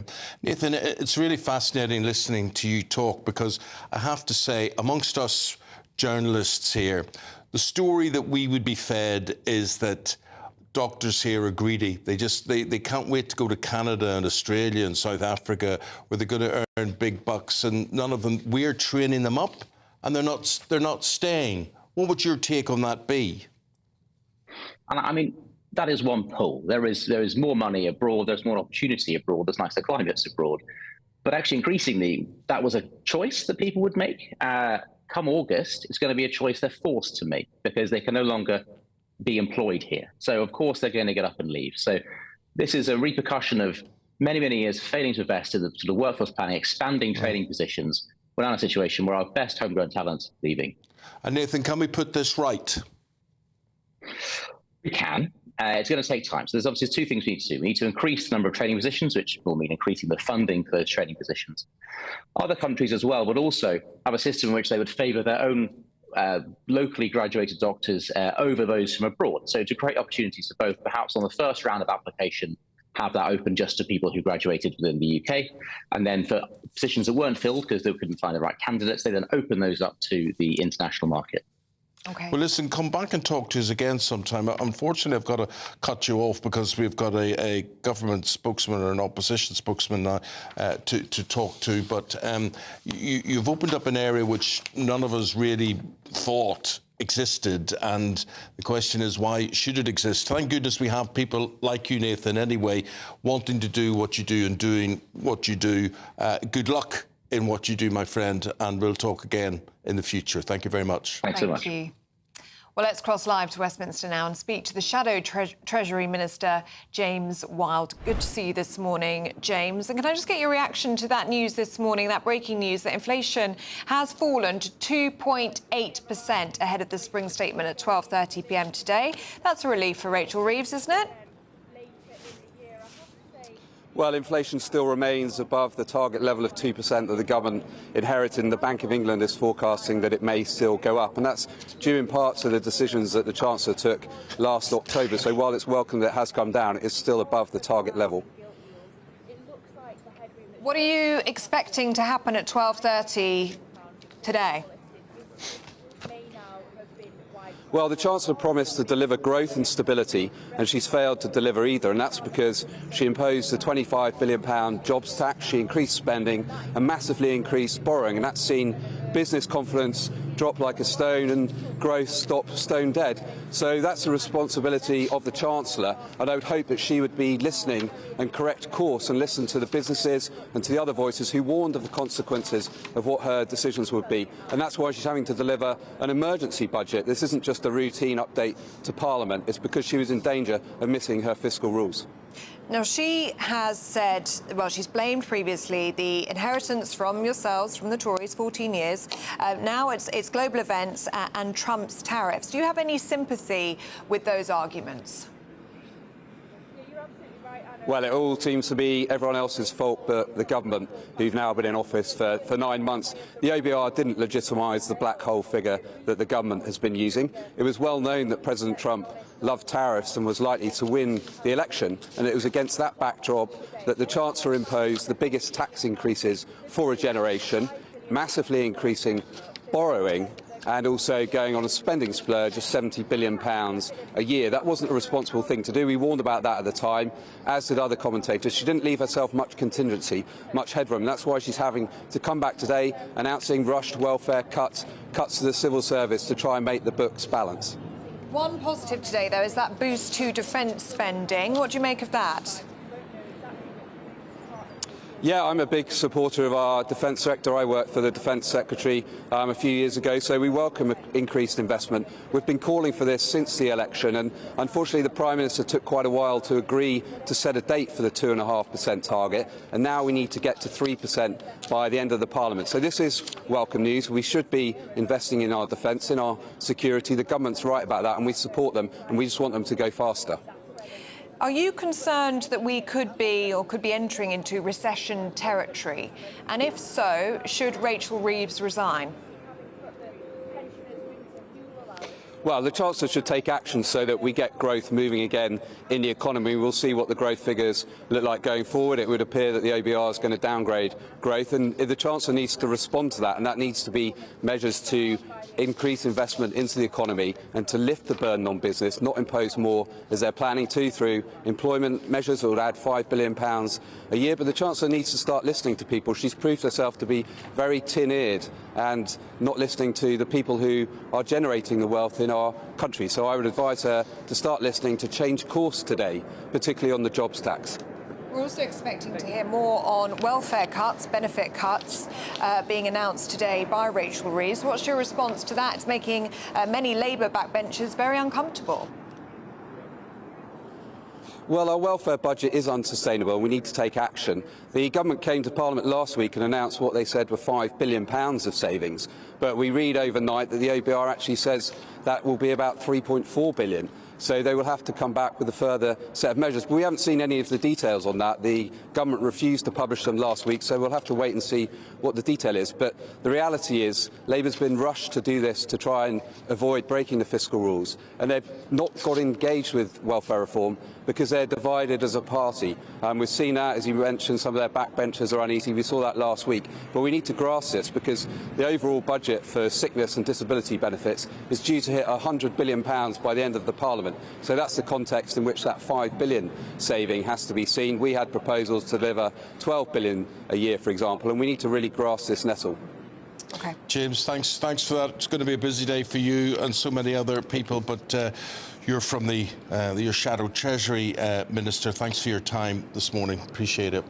Thank you. Thank you. Time 25 to 8. We're going to go through the papers. David Woody and Michael Simmons, and they're going to be talking a lot of the economics of what's going on today right after this.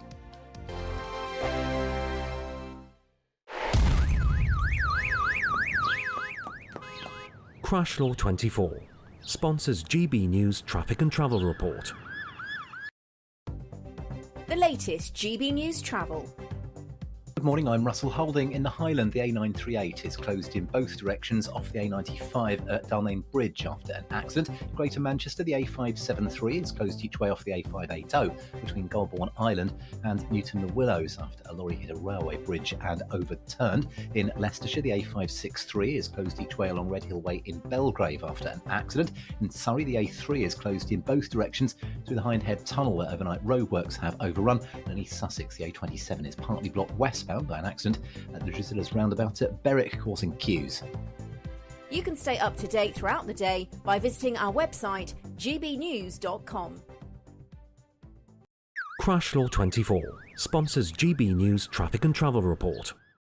Good Afternoon Britain isn't just about us. The wonderful thing about this programme is it's about everyone watching. It's an interactive programme. Well, there absolutely is something to see here, and we're going to be talking about it more. Whether it's breaking royal news, please bring us up to date, or indeed a particularly punchy speech in the House of Commons. Very, very curious. We bring it to you live, and then we bring you live reaction as well.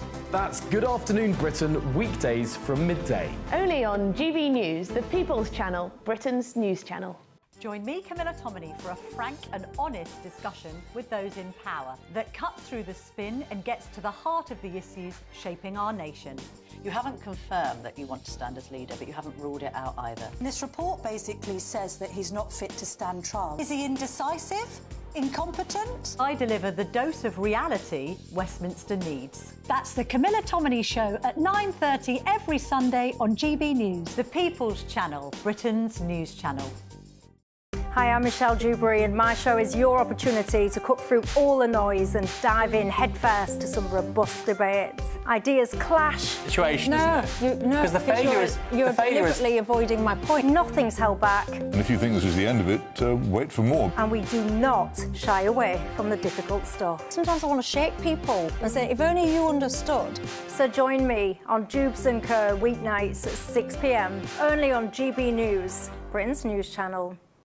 It's Patrick Christie's Tonight, and here we do things differently. It's explaining the absolute madness of this, doesn't it? It's explosive. I mean, this is very good. It's lively. 850. Your government sat there, Sean, and he did nothing. It's controversial. And the Middle East has been in turmoil since before I was born. It's everything you need to kickstart your evening. Everyone's had their Weetabix tonight. I love to see it. That's Patrick Christie's Tonight, weeknights from 9 p.m. Only on GB News, the People's Channel, Britain's news channel.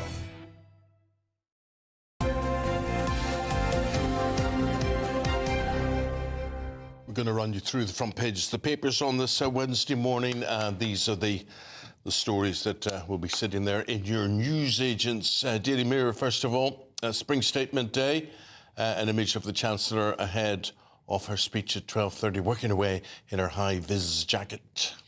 Don't shift the blame onto hard-working folks, says the Daily Mail this morning. The Sun says something is definitely shady after a probe into Oasis ticket pricing. And the Daily Star asks if Vice President Vance is the most dangerous man in the world. He doesn't like anybody, apparently. Hates Europe, hates Britain, hates everything that's walking, basically. Here with their comments on those stories and much more. The economic editor at The Spectator. We say good morning to Michael Simmons, and former editor at the Sunday Express, Mr. David Wooding. And Michael, let's talk about Rachel Reeves and what way the optics are looking for her. The Mail, and going back to that front page, so they're saying don't shift the blame for the economy. Who do you blame for what goes on, basically? Well, Rachel Reeves it's been briefed out essentially by her team that she's going to blame world factors and a changing world for the position that we find ourselves in with stagnant growth and her having to make these cuts. And let's be clear about this. When she says it's a world problem, what she means is Donald Trump, and she's referring to the Trump tariffs. But the Mail have run this poll that basically shows that British voters think that, no, it's Rachel's fault, and she's seen as incompetent, and she's seen as one of the least effective politicians when it comes to the economy. And they would point to things like her £25 billion hike in national insurance taxes on employers. It doesn't even come in until the start of next month, but has already been shown to sort of make employers less likely to hire people. So this story in the Mail is really saying that she's got to take the burden of responsibility for where we find ourselves. How much can she blame global events and Trump's tariffs, and how much is it down to her own political decision-making?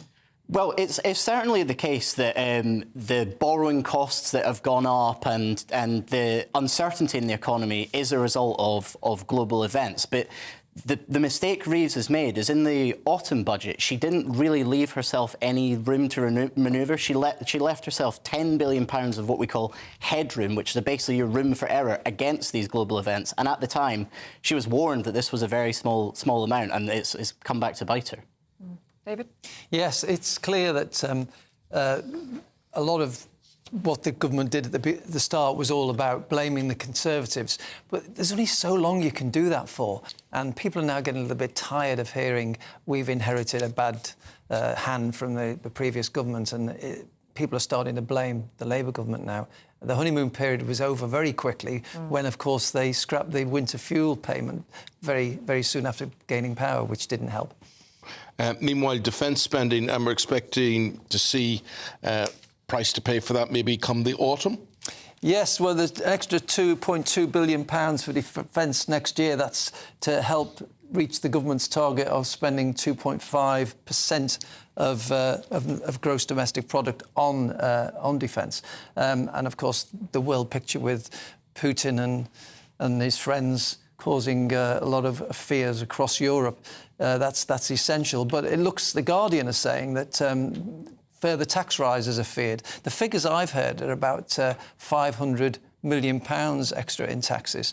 And, of course, we had a 70-year high in taxes under the previous Conservative government. So to increase on top of that is quite a blow. And the question is where it's going to come. As James Schneider was saying before, one of your guests, does Rachel Reeves tax the super rich, or is it the ordinary working man and woman who's going to be hit hard in the pocket? Why doesn't she tax the super rich, Michael? Effectively, because it doesn't work. There isn't enough of them. We've already seen sort of capital flight happening just from the last budget. There's stories now emerging of millionaires and certainly billionaires leaving Britain to live in places that are more welcoming to them. You can certainly put up taxes on the rich if you want to have the punitive effect of there being less rich people, but it doesn't actually make a huge difference to the Chancellor's bottom line. It's not going to bring in billions of pounds to the Exchequer. You see, what gets me, Michael, is everybody talks about cuts. I mean, to me, you talk about benefits bills, and there's no point cutting something by 2% or whatever it happens to be. Get rid of it. Get rid of it. If you have an issue with it, get rid of it. There are too many options available. But also, no one talks about wealth creation. I know she did to your cost. Instead of talking about wealth creation, and there's no wealth being created anywhere. But I mean, I'm giving you something controversial. Take fracking. Fracking could could transform us a bit, you know, if we did something like that. Is there anything equivalent to fracking? Is there anything out there that we could be doing? I look at mobile phone bills, and apparently we spend billions on texting and things. Surely there's a tax to put on that. Yeah, well, this is the thing. I think ultimately it goes back to this point of growth, that when Labour came to power, they said that they weren't going to borrow their way out of problems in a way that Gordon Brown has done in the past. They were going to grow Britain to prosperity. But that's not going to happen with this tinkering around the edges. We need some major breakthrough on technology or on deregulation. And you mentioned fracking. The other day, the government ordered a fracking company to pour concrete down a well so it could never be used again. This is not the attitude of, you know, a country that's going for growth. No. I like that, Eamonn, a text tax. That would be quite good, wouldn't it? Or a WhatsApp tax, WAT. Yeah. That would go down really well. Wouldn't it? David, Michael, do stay with us. We'll be back with you in just a few minutes' time. But first, we're in search of some winter sun. Here's the forecast for some of the top European holiday destinations. Can't wait to get in that sea. Lovely and warm. Just like the feeling of having great travel insurance. All Clear Travel Insurance sponsors GB News Travel Destinations Forecast.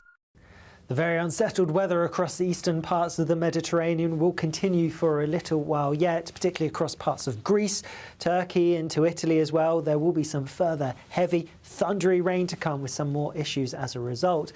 A bit drier further west though, actually across much of Spain, a dry picture as we go through Thursday, but there is a band of rain out in the Atlantic and that could spread towards Madeira as we go towards the end of the week. Otherwise, west is best when it comes to the sunshine.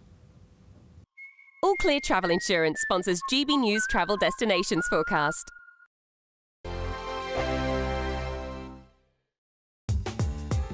I'm Christopher Hope. From pop stars to politicians, I'll interview anybody in a pub who's got a political opinion. Join me every Friday on Spotify, Apple Podcasts, YouTube or gbnews.com, or wherever you get your podcasts. This is GB News, the People's Channel. Good afternoon, Britain. Weekdays from midday. Now, how fierce is the competition to become Lord Sugar's next business partner? Well, our final guest today has been in the throes of that competition. Goodness me, yes. Liam Snellan is taking part in the current series of The Apprentice, and he worked as an electrician for 10 years, and now he's turning his hand to making comfortable yet fashionable workwear. So there you go. Well, I just want to ask what it's like to be a contestant on The Apprentice, having been a fan of the show for years prior. Is it a bit weird?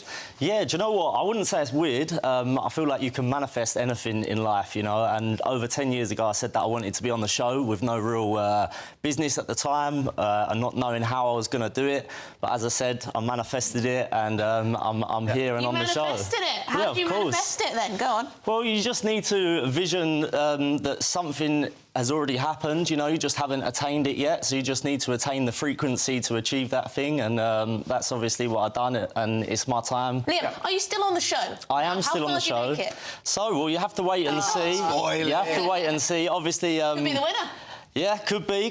So we had a little bit of banter about a hot sauce. I was licking a plate, which was a bit embarrassing. So we was doing an advertisement for our hot sauce brand. We didn't actually have the bottle, so we needed to sort of think on our feet and make an advert without having the product. How long are you in the boardroom? Obviously, it has to be sliced down to an hour, but you must be in there for a long time, right? Yeah, of course. Yeah. So obviously, you're in there a lot longer than what it shows. You know, it's such a small part of the show when really you're in there for like up to a couple of hours. So it's a really intense period. Like, they definitely go into all of the task and the good things and the bad things that happened, and then obviously the key highlights get shown to the public.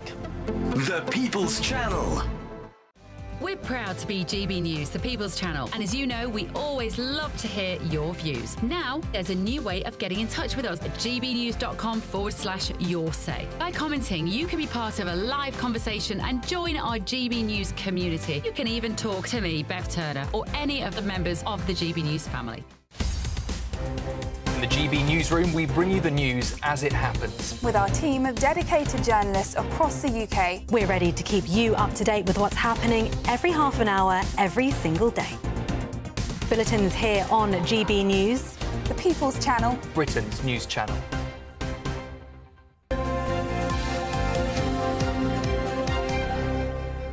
when it comes to dying, I want to be assisted in it. I never really understand what all this commotion is about. Everybody going, oh, they might press a button and kill me, or whatever it is. I would like to go that way rather than just wait and not know when it's going to happen or whatever. Michael Simmons and David Wooding. David, your opinion on this one? Well, it looks like it's running into a bit of trouble. It looks like the bill is dying, so to speak. Yeah. Because there's been problems with the safeguards. The judiciary don't want to get involved because it will take up too much court time, and we're already being told that the courts are bogged down with criminals being dealt with, so the judges don't want to do that. The NHS don't want to get involved because they say, well, look, doctors are there to help people. We've got to sort out palliative care for those who are dying. And we're stretched enough as it is. Waiting lists are high. If we get involved in this, it will be a nightmare. And so with these safeguards being removed, what's happening now is that MPs are saying, well, look, you know, there's all sorts of problems we're finding. It's going through the committee stage. And it looks now that what they're saying is, if the bill is passed, we won't implement it for another 5 years. So Kim Leadbeater, the Labour MP who's championing this bill, is basically backing down, and it looks like it's being not thrown into the long grass. She insists it's still a goer, but it's looking like the bill is now. Do you think about it, Michael? Do you just where you cross that bridge when you come to it? I try to think of that as being long in my future, but I mean, I'm Scottish, so it maybe it's soon. I think it's remarkable how Kim Leadbeater has dealt with this bill. She took it into the committee stage and said, oh, don't worry, we're going to take all your concerns on board, but she's just rejected all the concerns. There was one yesterday that she voted down an amendment that would have made sure that the people on the panel who are assessing who are proxies to assess whether someone should be allowed to assistedly die should be mentally competent. She said, oh, that doesn't matter. Well, you'd think that people need to be sane to be making these kind of decisions. If this is pushed back to 2029, has this become an election issue? Do you think, David? Probably not, because it was a private member's bill. But the key figure in this, Ellie, is 55. That's the number of MPs it passed by in the Commons. The majority was 55. These concerns, one wonders, may have wiped out that majority now. So there are real concerns among those in favour of the bill that it might fall as it comes to the next. I'll believe it when I see it. I don't think there's any chance of it ever happening, really. What's going on in the Black Sea? Will Russia get this truce? Will America get this truce that they're looking for there? And who will it benefit? Will Ukraine get any benefit from this at all?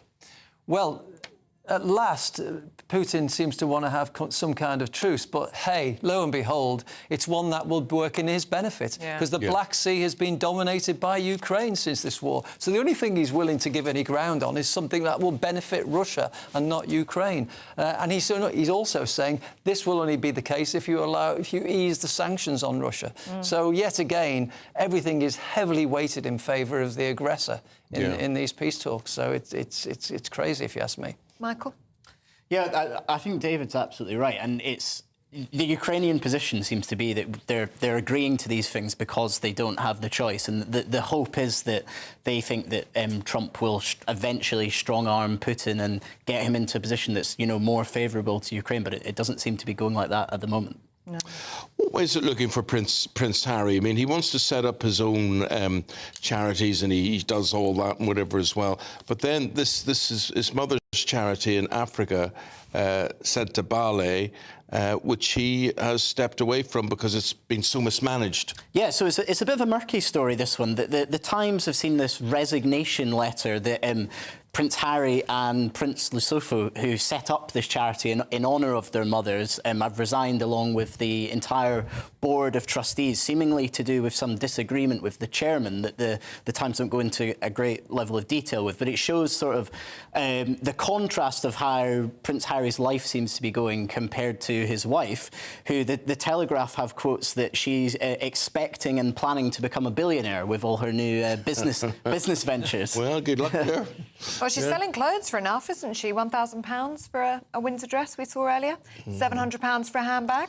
Nice if you can get it. I wonder if he'll be paying those sorts Gentlemen, of prices. thank you both very much indeed. See you again in 40 minutes' time. Now, it's meant to be a chillier one today. Let's get all of the details with Alex Burkle.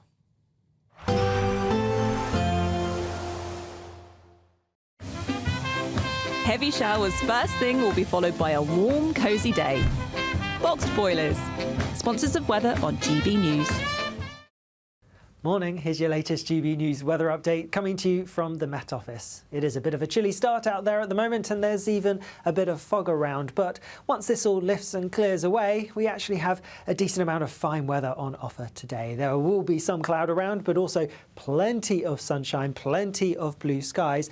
Though across parts of Scotland, perhaps Northern Ireland, a bit more cloud building because there is a front pushing its way in. Otherwise though, with the fine weather and the largely sunny skies, temperatures are going to rise quite nicely. A little bit warmer than yesterday for many of us. Most places getting into the mid to high teens Celsius, possibly highs of around 17 or 18 Celsius in the southeast. And then we are going to stick with the fine theme as we go through the end of the day. Still a bit of cloud around here and there, some western coastal parts perhaps a little bit grey here. Otherwise, lots of fine, clear weather to be had as we start the night. Further north and west though, a bit cloudier across Northern Ireland and much of Scotland because that front in the northwest will have started to push its way in a little bit more, and so we are going to see some persistent and perhaps heavy rain pushing into the far northwest of Scotland later on. That front is then going to gradually make its way southeastwards as we go overnight, so some rain spilling across many parts of Scotland into Northern Ireland and perhaps some parts of the far north and west of England and Wales seeing a few spots of rain, but most places across England and Wales staying dry with some clear skies. So again, it could turn a little bit chilly in some places, but perhaps temperatures up a degree or so compared to last night. Then as we go through tomorrow, well, a bit of a north-south split across southern areas. Again, a good deal of fine weather on offer, though some places towards the north and west of Wales, again, bit cloudy, a few spots of rain. Across Scotland, Northern Ireland and the far north of England, more rain here. Could be a bit heavy at times, quite showery in nature, but also some blustery winds to watch out for too. Away from this, towards the southeast, temperatures similar to today, so feeling warm in any sunshine. There will be a light breeze in the morning, leading to a warm front. Boxed heat pumps, sponsors of weather on GB News.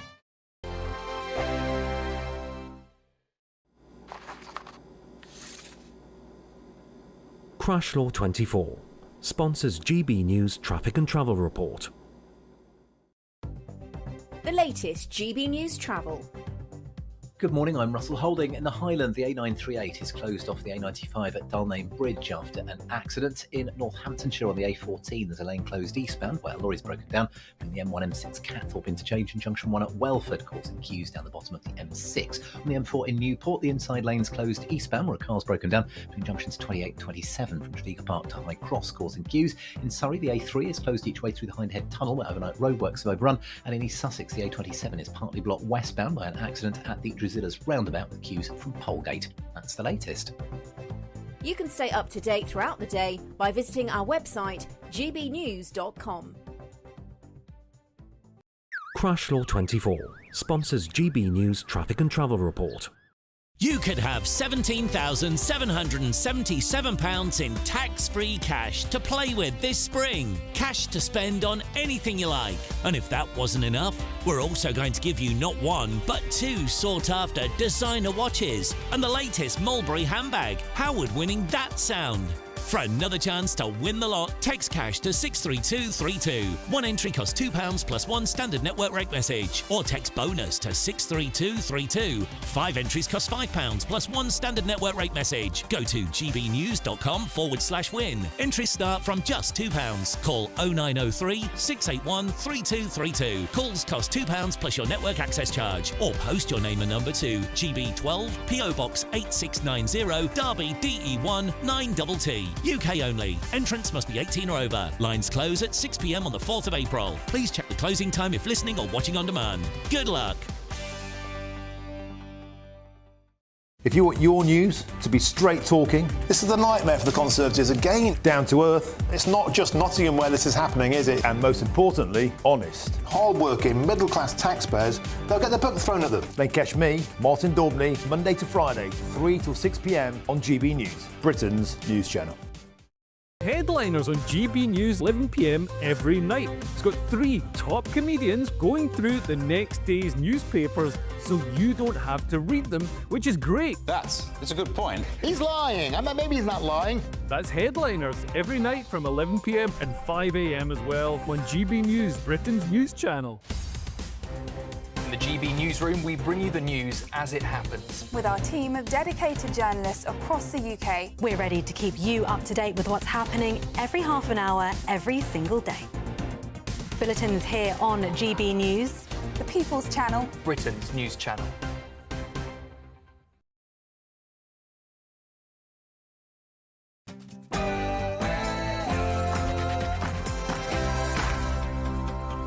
Hello there, good morning. The question is, has spring sprung for the Chancellor, Rachel Reeves? Just hours now until she delivers her spring statement with reports of a £36 billion tax raid. That leaves many of you asking if the Chancellor can still be trusted with the public purse.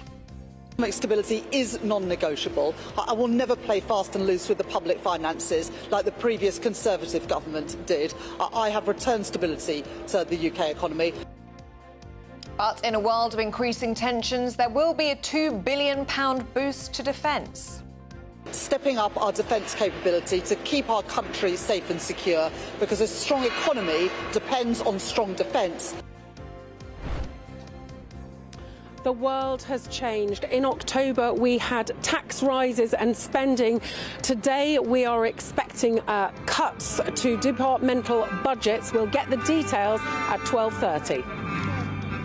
Also details from the English Channel. This is breaking news this morning. Small boat migrants arriving in Dover a short time ago have taken us over the 30,000 limit since Labour came to power.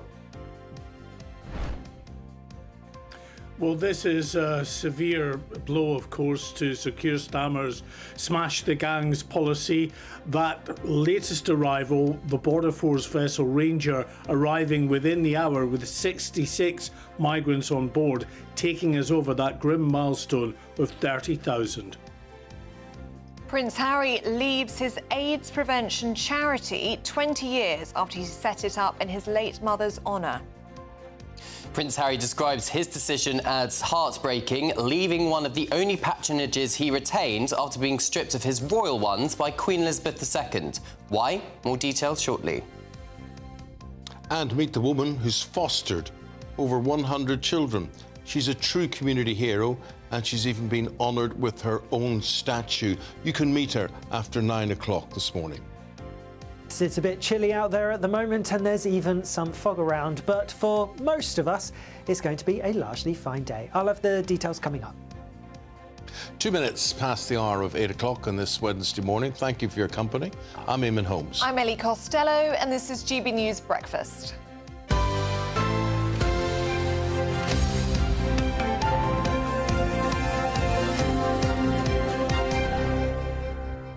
Starting with some breaking news, and we can exclusively reveal that more than 30,000 small boat migrants have arrived in Britain since Labour came to power, and that is not even a year that has passed. Well, it follows the arrival of 66 migrants into Dover Harbour overnight. With all the details now, GB News Home and Security Editor Mark White. And Mark, what a headache this is for Sir Keir Starmer. There's no doubt about it. This is a blow to that policy of smashing the gangs, using a law enforcement approach to try to dismantle the criminal networks on the other side of the channel. It was just at the top of the last hour that the Border Force vessel Ranger arrived into Dover Harbour with 66 migrants on board. But, you know, they're like London buses. You don't just get one, you get three. 2 more small boats in the English Channel as we speak, making their way to UK waters, taking us well over now 30,000 in just 9 months, not even 9 months since Labour came to power. All the indicators heading in exactly the wrong condition. The long position as far as Labour is concerned, with not only no slowdown in the numbers crossing, but record numbers crossing. Already 6,100 this year alone, 40% up on the 4,300 who crossed the English Channel at this point last year. OK, Mark White there for us. Thank you very much indeed. The Chancellor is going to announce even more welfare welfare cuts after being told that initial reforms don't go far enough. But whilst Rachel Reeves will argue the cuts didn't mark a return to austerity, it is likely to spark outrage among Labour MPs and significantly cut forecasts for living standards. Except for defence standards, they won't be cut. They have a long way to go to grow back to where they were. But spending on the defence front is set to get a boost. I'm going to set out in the spring statement increases in defence spending for next year worth £2.2 billion as we take defence spending as a share of our economy to 2.5%. The world is changing. We can see that before our eyes, but we're not a passive government. We're an active one. Economic stability is non-negotiable. I will never play fast and loose with the public finances like the previous Conservative government did. I have returned stability to the UK economy, and I will continue to do so. This now we go live to our political correspondent Catherine Forster, who is in Westminster this morning, and also our reporter Sophie Reaper, who's in Knowsley. Catherine, we'll start with you, shall we? What are we expecting at 12:30 today? Yes, good morning. Well, we had promises of change and growth from this government. We had that budget back in October, the big tax rises and also quite a lot of spending. So today, we're likely to get cuts. Now, defence, of course, is going to get a big £2 billion boost because we know that the world has changed. Expect Rachel Reeves to use that phrase a lot, I would expect. But apart from more money for defence and NHS budgets being protected, it's likely that other departments are going to have to make quite a lot of savings. And going forward, spending in the rest of the Parliament is much more muted. Now, the government say it's not austerity. But I suspect to many people it might feel like that. Worth saying too that on those £5 billion of cuts to the welfare budget which were announced last week, we understand that the Office for Budget Responsibility said it's not going to raise as much as the Treasury had thought. So it's likely we will get more cuts to the welfare budget. A lot of very unhappy Labour MPs thinking this is not why they came into government. But the Chancellor has set herself these fiscal rules, ironclad she calls them. She doesn't want to budge on them. And I think that going forward in the budget in the autumn, we're potentially looking at more tax rises. And all this comes before Donald Trump potentially slaps tariffs on the UK and a lot of other countries next week. If that happens, obviously very bad news for our economy, for the global economy. It's sounding like the government might give up on about 800 million of taxes it might have raised in digital services in an attempt to keep Trump happy. So the world certainly has changed, but worth saying that the economic indicators, even before Trump came in January, were not looking good. Catherine Forster there for us in Westminster. Thank you very much. Now, Prince Harry has resigned from his charity, St Barley, following reports of infighting. It's understood the charity, which was founded to help people in West Africa suffering from HIV or AIDS, is now the subject of a charity commission investigation. Well, joining us now is our royal correspondent, Cameron Walker. Cameron, what has happened here? I mean, it's a complete mess, Ellie, to be perfectly honest. This is one of the few patronages Prince Harry retained when Queen Elizabeth stripped him of all his royal ones when he stood back as a working royal. So it's not a decision he would have taken lightly. It appears to be what I would describe as a boardroom battle. So the Board of Trustees do not like the direction the new chairman, Dr Chanduka, is going with the charity. She wants to focus fundraising efforts in Africa. If you remember, Prince Harry plays in a polo match every year in the United States and raises money for St Barley in California. It looks like the chairman doesn't particularly want to do that. But the infighting has got so severe that the chairman has now taken out a court injunction, so the trustees can't get rid of her.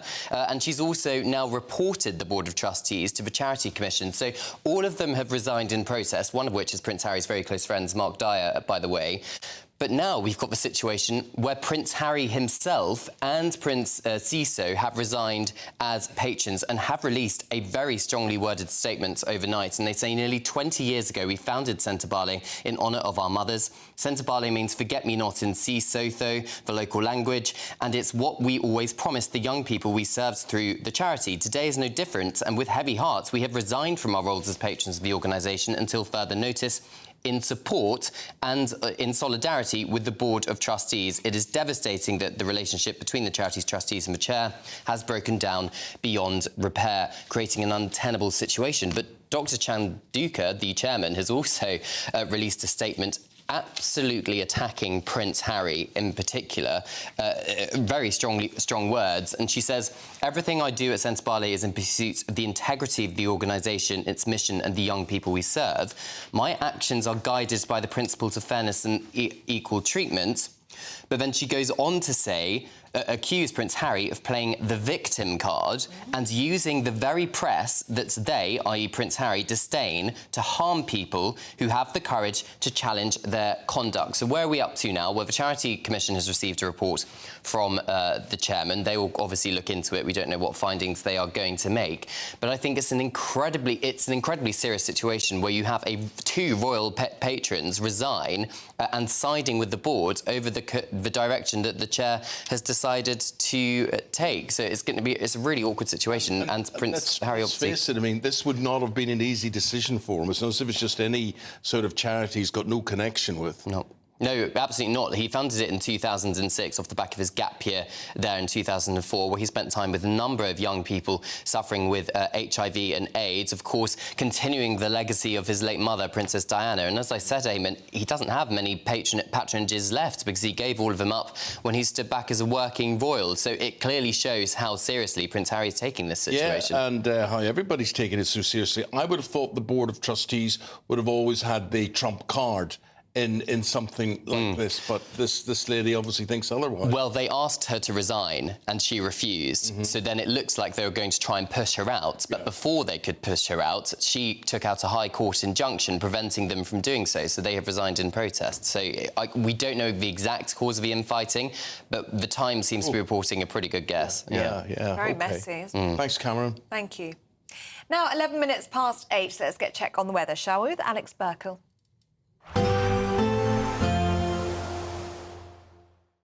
Expect a warm front, moving from the kitchen right through to the rest of the house. Boxed Boilers, sponsors of weather on GB News. Morning, here's your latest GB News weather update coming to you from the Met Office. It is a bit of a chilly start out there at the moment and there's even a bit of fog around, but once this all lifts and clears away, we actually have a decent amount of fine weather on offer today. There will be some cloud around, but also plenty of sunshine, plenty of blue skies. Though across parts of Scotland, perhaps Northern Ireland, a bit more cloud building because there is a front pushing its way in. Otherwise though, with the fine weather and the largely sunny skies, temperatures are going to rise quite nicely. A little bit warmer than yesterday for many of us. Most places getting into the mid to high teens Celsius, possibly highs of around 17 or 18 Celsius in the southeast. And then we are going to stick with the fine theme as we go through the end of the day. Still a bit of cloud around here and there, some western coastal parts perhaps a little bit grey here. Otherwise, lots of fine, clear weather to be had as we start the night. Further north and west though, a bit cloudier across Northern Ireland and much of Scotland because that front in the northwest will have started to push its way in a little bit more, and so we are going to see some persistent and perhaps heavy rain pushing into the far northwest of Scotland later on. That front is then going to gradually make its way southeastwards as we go overnight, so some rain spilling across many parts of Scotland into Northern Ireland and perhaps some parts of the far north and west of England and Wales seeing a few spots of rain, but most places across England and Wales staying dry with some clear skies. So again, it could turn a little bit chilly in some places, but perhaps temperatures up a degree or so compared to last night. Then as we go through tomorrow, well, a bit of a north-south split across southern areas. Again, a good deal of fine weather on offer, though some places towards the north and west of Wales, again, bit cloudy, a few spots of rain. Across Scotland, Northern Ireland and the far north of England, more rain here. Could be a bit heavy at times, quite showery in nature, but also some blustery winds to watch out for too. Away from this, towards the southeast, temperatures similar to today, so feeling warm in any sunshine. A positive outlook through the night will power through to a bright day ahead. Boxed Home Battery Storage, sponsors of weather on GB News. The Great British giveaway is a huge giveaway. It is absolutely fantastic. You could be part of it. Have a go. There's just 2 weeks left to see how you could be a spring winner, as we have an incredible £17,777 in tax-free cash to be won. Cash that you'll be able to spend on anything you like. And if that wasn't enough, we'll also give you the latest Mulberry handbag and not one, but 2 sought-after designer watches, so you can style it out this spring. Make sure you don't miss out, as lines close on the 4th of April. For another chance to win the lot, text cash to 63232. One entry costs £2 plus 1 standard network rate message, or text bonus to 63232. 5 entries cost £5 plus 1 standard network rate message. Go to gbnews.com/win. Entries start from just £2. Call 0903 681 3232. Calls cost £2 plus your network access charge, or post your name and number to GB12 PO Box 8690 Derby DE1 9TT. UK only. Entrants must be 18 or over. Lines close at 6 p.m. on the 4th of April. Please check the closing time if listening or watching on demand. Good luck. Good luck is a good word, isn't it? Because we're going to need that. We're going to need that as well, yes, because good news this morning. We are delighted to say that GB News Breakfast has been nominated for a TRIC Award again. It's been the 3rd time in a row, wouldn't it? And this is really important because it is you, the public, who decide. You, the public, who decide go on the shortlist, and you've decided we should be there. I don't think we'll be on too many other shortlists, even though we should be. We should be. But there you go. Scan the QR code and it'll tell you what to do, or go to the website. Yep, poll-tric.org.uk if you'd like to vote for us. And if you decide to do that, we're very, very grateful. Thank you very much. Very We've won twice in a row now, so to win a 3rd time would be incredible. We're going to go for the triple, so we would love your help with that. But that's not it in terms of very exciting TRIC news, because we're also delighted to announce that our very own Charlie Peters has also been nominated, this time in the Best News Presenter category. This is for his tireless reporting on the rape gangs scandal. He's been reporting on this for years when other media wouldn't touch it. So this is why he's been nominated. So if you'd like to vote for him, you can also scan the QR code on your screen and head to poll-tric.org.uk.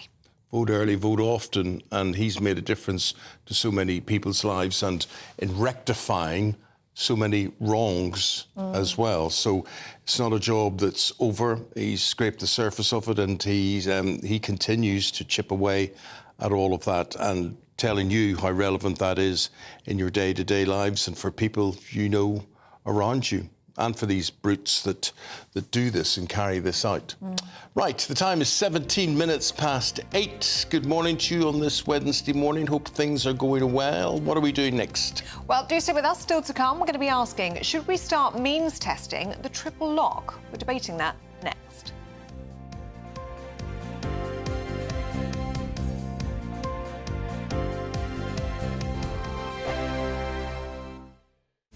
This is Britain's Newsroom, where your voice matters. It's just astonishing. With expert analysis and honest opinion, we don't just keep you informed. We bring you unique perspectives you won't see anywhere else. Can't argue with any of that. When the news happens, it happens here. On Britain's Newsroom, weekdays from 9:30 a.m. Only on GB News. Good afternoon, Britain. Weekdays from midday. Well, the end of February marks the beginning of the holy month of Ramadan, and the Prime Minister Sir Keir Starmer was quick to wish all Muslims Ramadan Mubarak. Yes, he was, and the royal family also took to their Twitter feed, and they have millions of followers to mark the occasion, sending their best wishes to Muslims in the UK, Commonwealth and all around the world. Which is all very nice, and quite right, of course, because there are many, many Muslims who are in the Commonwealth, which the royal family heads. However, what's been said for the Christians? Zippo. Because there's been a deafening silence from, well, the royal family, politicians and many others as Christians mark the beginning of Lent, despite the fact the King is, of course, head of the Church of England. Yes, it's all rather disappointing. Shall we get the reaction of the former chaplain to Queen Elizabeth II, Dr Gavin Ashenden? Thank you very much indeed, Gavin, for coming on. Are Christians being forgotten in this country? I am taken aback by the fact that the royal family would take to their Twitter feed, which is watched by millions of people, to celebrate the holiday of Ramadan, but no mention of Lent, no mention of Shrove Tuesday, no mention of Ash Wednesday, nothing. Yes, it's all very odd, and it's not easy to understand because, as you quite rightly said, it's the right and courteous thing to do to wish Muslims well on what is for them a very important feast day. Why would we not want to be courteous and generous and supportive to people quite rightly pursuing their own religious devotions? But it's as well as two-tier policing, we appear to be having two-tier religion in this country because, as you say, there's complete silence for the Christians who still make up nearly 50% of the country. GB News, the People's Channel. If you want your news to be straight talking, This is a nightmare for the Conservatives again. down to earth, It's not just Nottingham where this is happening, is it? and most importantly, honest, Hard-working, middle-class taxpayers, they'll get the book thrown at them. then catch me, Martin Daubney, Monday to Friday, 3 till 6 p.m. on GB News, Britain's news channel. I'm Christopher Hope. From pop stars to politicians, I'll interview anybody in a pub who's got a political opinion. Join me every Friday on Spotify, Apple Podcasts, YouTube or gbnews.com, or wherever you get your podcasts. This is GB News, the People's Channel.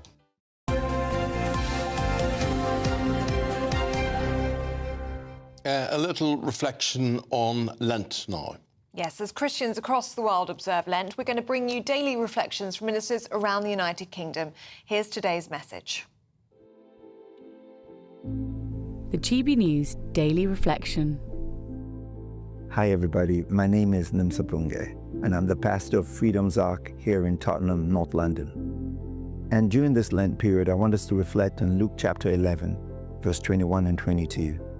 Jesus speaks about a strong man who safely trusts in his own armor, protects his home, and then one stronger than him comes and defeats him in the armor in which he trusts and takes over his possession and shares his spoil. Now this is clearly speaking about Jesus' victory over Satan.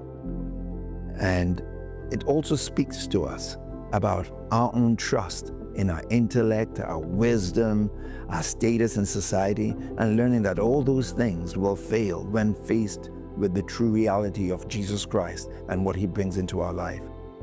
May our identity be hinged upon who he is and the battles we face in life as we wait upon him and trust him to give us victory always. God bless you.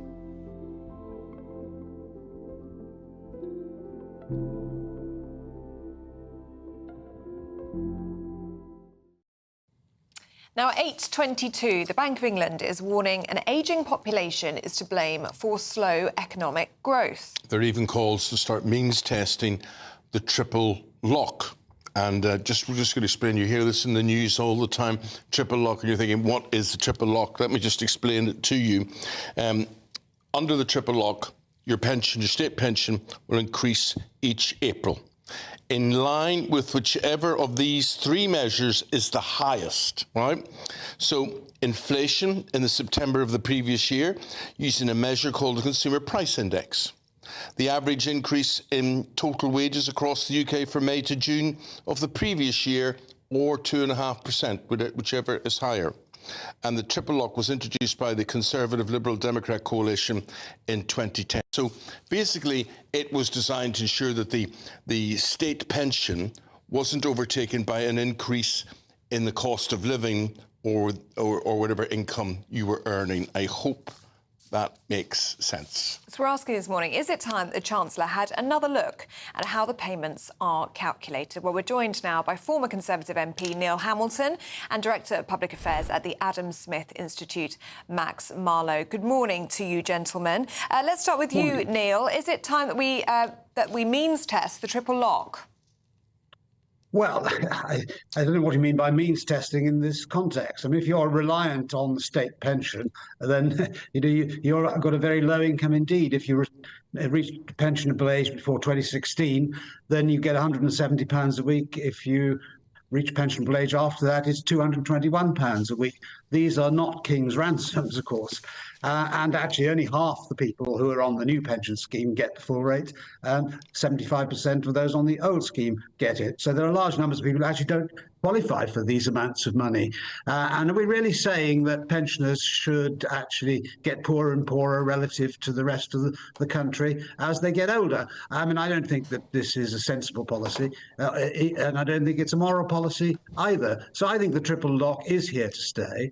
What we should be doing, of course, is building up private pensions so that people can support themselves without the state. But Gordon Brown wrecked the private pension system that the Conservatives, when I was in government, left behind, because he took away the pension, the dividend credits that made these schemes work, because otherwise there would have been double taxation. Firms had paid corporation tax already, and therefore dividends tax had already been deducted. Well, but so we would have built say up protect it, Neil.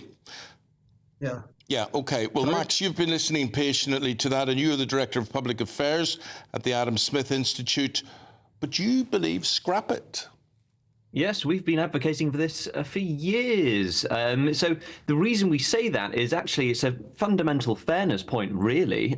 So let's remember that the state pension is a benefit defined in law as such, and we're looking at large welfare cuts today. So happy budget day to all, of course.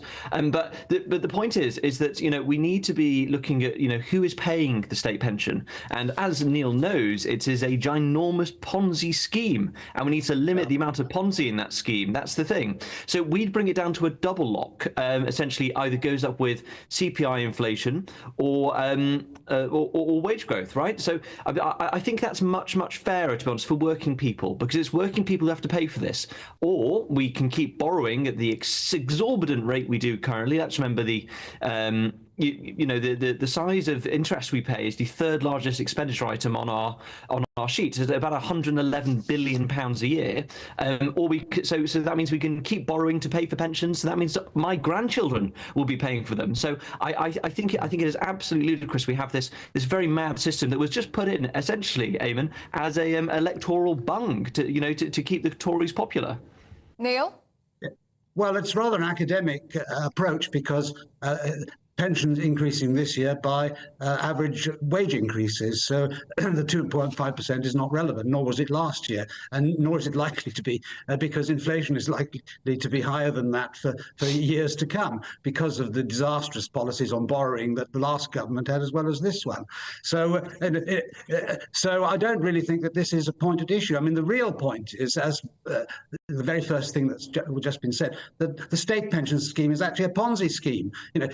The money that you pay in national insurance contributions is supposed to fund your pensions at retirement, but instead of investing that money as you pay it over, the government blows it in all the crazy schemes that they're responsible for, whether it's net zero nonsense costing billions a year, or refugee and asylum policy, which again costs billions a year, and so on and so forth, where waste is endemic throughout the system. But if people actually invested in private sector pensions, built up their own funds to support themselves in retirement, and the government assisted that with tax reliefs that weren't then robbed from them by Labour governments, then we wouldn't have this problem at all now. Okay, the state pension would probably wither away. Thank you for outlining it. Neil Hamilton says protect it. Max Marlowe says scrap it.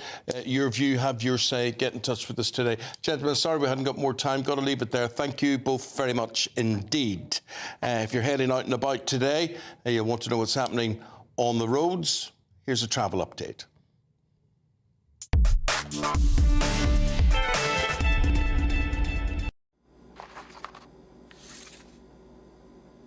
Crash Law 24 sponsors GB News Traffic and Travel Report. The latest GB News Travel.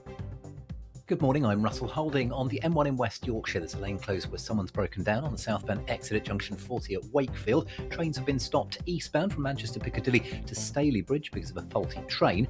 And in Greater Manchester, the A573 is closed between Golborne and Newton Le Willows after a lorry hit a railway bridge and overturned. In Surrey, the A3 is closed in both directions through the Hindhead Tunnel where overnight roadworks have overrun. And in Cornwall, the A30 is partly blocked each way by an accident to the northeast of Penzance between Crowlus and Tregarthen, causing queues. That's the latest. You can stay up to date throughout the day by visiting our website, gbnews.com. Crash Law 24 sponsors GB News Traffic and Travel Report.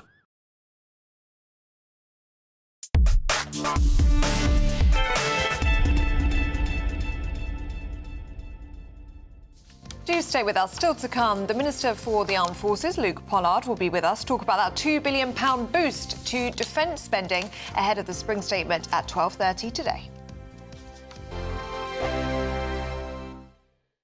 Hi, I'm Michelle Dewberry, and my show is your opportunity to cut through all the noise and dive in headfirst to some robust debates. Ideas clash. Situation, because the failure is You're deliberately avoiding my point. Nothing's held back. And if you think this is the end of it, wait for more. And we do not shy away from the difficult stuff. Sometimes I want to shake people and say, if only you understood. So join me on Jubes & Co. weeknights at 6 p.m, only on GB News, Britain's news channel. The royal family is an enduring symbol of tradition, unity and pride for Britain. At GB News, we celebrate what makes this country great. In our new royal newsletter series, you can join me, Cameron Walker, for Inside the Palace, an exclusive look every week that takes you beyond the gates and brings you the very latest from those at the heart of the monarchy.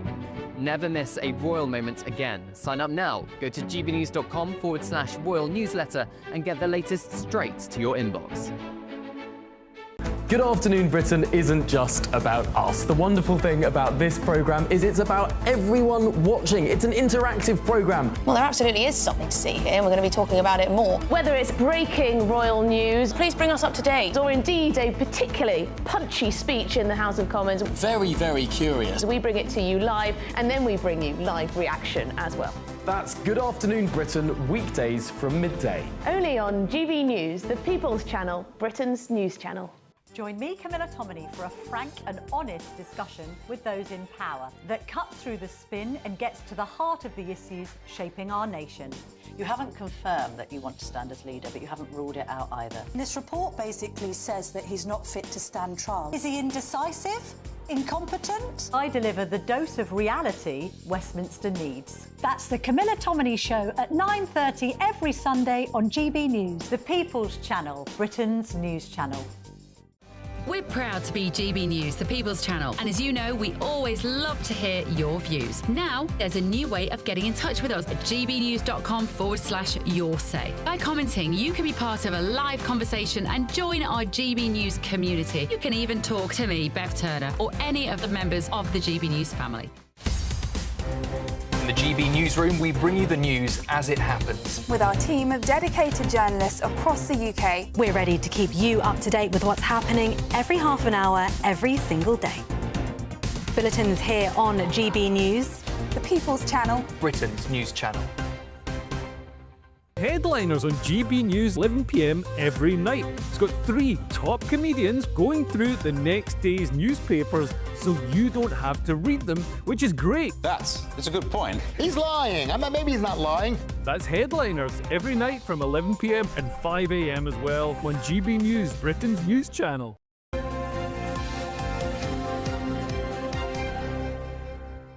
Before we get into the newspapers, a look at what's on the front pages for you on this Wednesday morning. Yep, it's Spring Statement Day. The Daily Mirror features an image of the Chancellor ahead of her speech at 12:30. Complete with high-vis jacket. Yeah, very hard-working. Don't shift the blame onto hard-working folk, says the Daily Mail.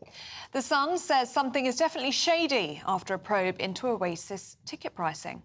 And the Daily Star asks if Vice President Vance is the most dangerous man in the world because he hates so many people in so many countries, and it's America first for him all the way. What do you think of that? Have your say, have your view, and get in touch with us. Well, joining us now to go through the papers this morning is Michael Simmons, economics editor at The Spectator, and David Wooding, the former editor of the Sunday Express. Good morning, gentlemen. And Michael, let's start with you, shall we? And net zero drive could batter traditional fish and chip shops in the Telegraph. Yeah, so this is a story of Ed Miliband's latest victim. The chairman of the National Federation of Fish Fryers has basically said that the drive for net zero could put, Britain's the national dish of fish and chips under threat, and that's because most chip shops are apparently run on gas. And obviously, with these low-carbon policies that the government are pushing, there's a move for electrification. And the Fish Fryers Association have basically said that this is going to be prohibitively expensive. A fish supper already costs £10 now, which is up something like 50%. £11 where I am, £11.50. Which is staggering. And if they have to electrify, they say that will go up even more. And there comes a point where, you know, would you pay £15 for fish and chips? Okay. Michael, we'd love to keep on talking to you, but we've got to serve up a fish supper or something else to the Minister of Defence, and that is... Luke Pollard, the Minister for the Armed Forces, joins us now. Good to see you this morning, Mr Pollard. Can I start by asking you about this breaking news, the inflation rate falling to 2.8% this morning? Some relief for the Chancellor, but that relief could be short-lived, couldn't it, with the changes to come just next month in terms of national insurance, and then we've got the water bills, energy bills, council tax bills, all going up as well. This is the calm before the storm, isn't it?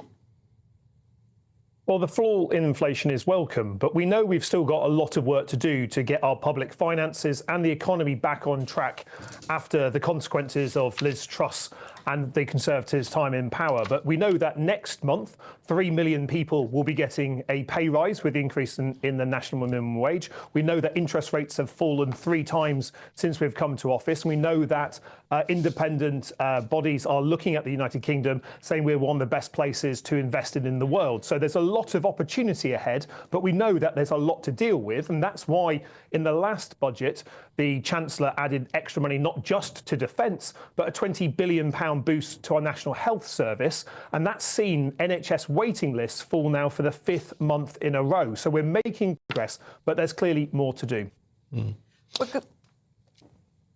We're going to hear about more cuts today, Mr Pollard. We're fully expecting that. On that note, is it appropriate that the Chancellor, Rachel Reeves, accepted tickets to go and see Sabrina Carpenter worth £600 when she is cutting disability benefits, more cuts expected today, and winter fuel payments for pensioners? Is that appropriate action from the Chancellor?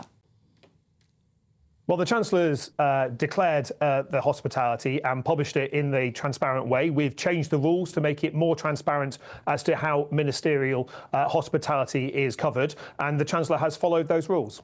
Is it appropriate, though, when you've got pensioners who are freezing in their homes, when you've got our most vulnerable on disability benefits, seeing their benefits being cut, is it appropriate for the woman in charge of the nation's finances to be accepting tickets to a concert that she could afford for £600 for herself and a family member? Is that behaviour appropriate? Well, she's declared that in the correct and transparent way. But with also on the points you just raised there, we've as a government with a commitment to the triple lock, we're increasing pensions by hundreds of pounds. We're making sure that we're helping people into work while still providing support for those people who can't. So we're making progress towards getting Britain working again. But the Chancellor's followed all the rules and she's done the right thing in being transparent. Minister, Luke Pollard, the Vice President in the USA, he doesn't like freeloading either. And he's taking aim at Europe, and he's basically saying Europe, basically since the Second World War, has freeloaded off the back of the USA and is a bit fed up with it. What do you make of those comments, and do you think he's any justification in his argument? Well, President Trump has challenged Europe to step up on defence. It's something that countries like the UK have been arguing for some time. It's one of the reasons why we are increasing defence spending, now up to £5 billion extra for next year, which will make a substantial boost to keeping the UK and our allies safe, as well as creating jobs in all parts of the country. But we know that European nations need to do more as well. We are seeing European countries increasing their defence spending. We're seeing European countries come together as part of the UK-led Coalition of the Willing effort to support our friends in Ukraine. And we are doing more together as a continent to secure our collective future and when it comes to security, because we know that Russia is a threat, not just to Ukraine, but to all our security. We've seen that ourselves with Russian spy ships loitering over our undersea cables. We see it with the transit of Russian vessels close to our waters, which are shadowed by our Royal Navy and Royal Air Force. We know that there are threats, and that's why the Americans are right to challenge European countries to step up and to spend more. And that's exactly what the United Kingdom is doing, spending more on defence and leading Europe in supporting our friends in Ukraine against Russian aggression. Can I ask you about this defence spending boost then, this £2.2 billion? Can you guarantee that it won't end up in the hands of the Mauritian government as part of this Chagos Islands deal? Estimated cost up to £18 billion. Is it just going to get swallowed up in that? No, the extra money that we've announced, that we will announce today in the spring statement, comes on top of the £2.9 billion that the Chancellor announced in her budget last year. Now, that £5 billion is extra funding for defence, but we've also set out how we're going to spend it on new advanced weapons, including directed energy weapons, making sure that we have these new technology, not just on one destroyer, as was previously planned, but now on 4 destroyers, able to shoot down missiles and drones threatening our warships. We're going to be investing more in British industries, and something that I've been on your programme talking about in the past, investing in defence housing to make sure that the brave men and women who serve our armed forces are living in decent housing, because for far too long they've been living in homes that aren't fit for purpose, that contribute to people leaving our service at these more difficult times. So that's why we're investing in defence, but we're spending it that will not only support our national security, but also support growth right across the country. Can I ask you about your response to that breaking news this morning? Over 30,000 people have crossed the Channel since you took power in July. This is the same government that promised to smash the gangs. It's a huge blow to that policy, isn't it? No, we're making progress, but we've also been very clear. Are you? Were the rivals up 36% on this time last year?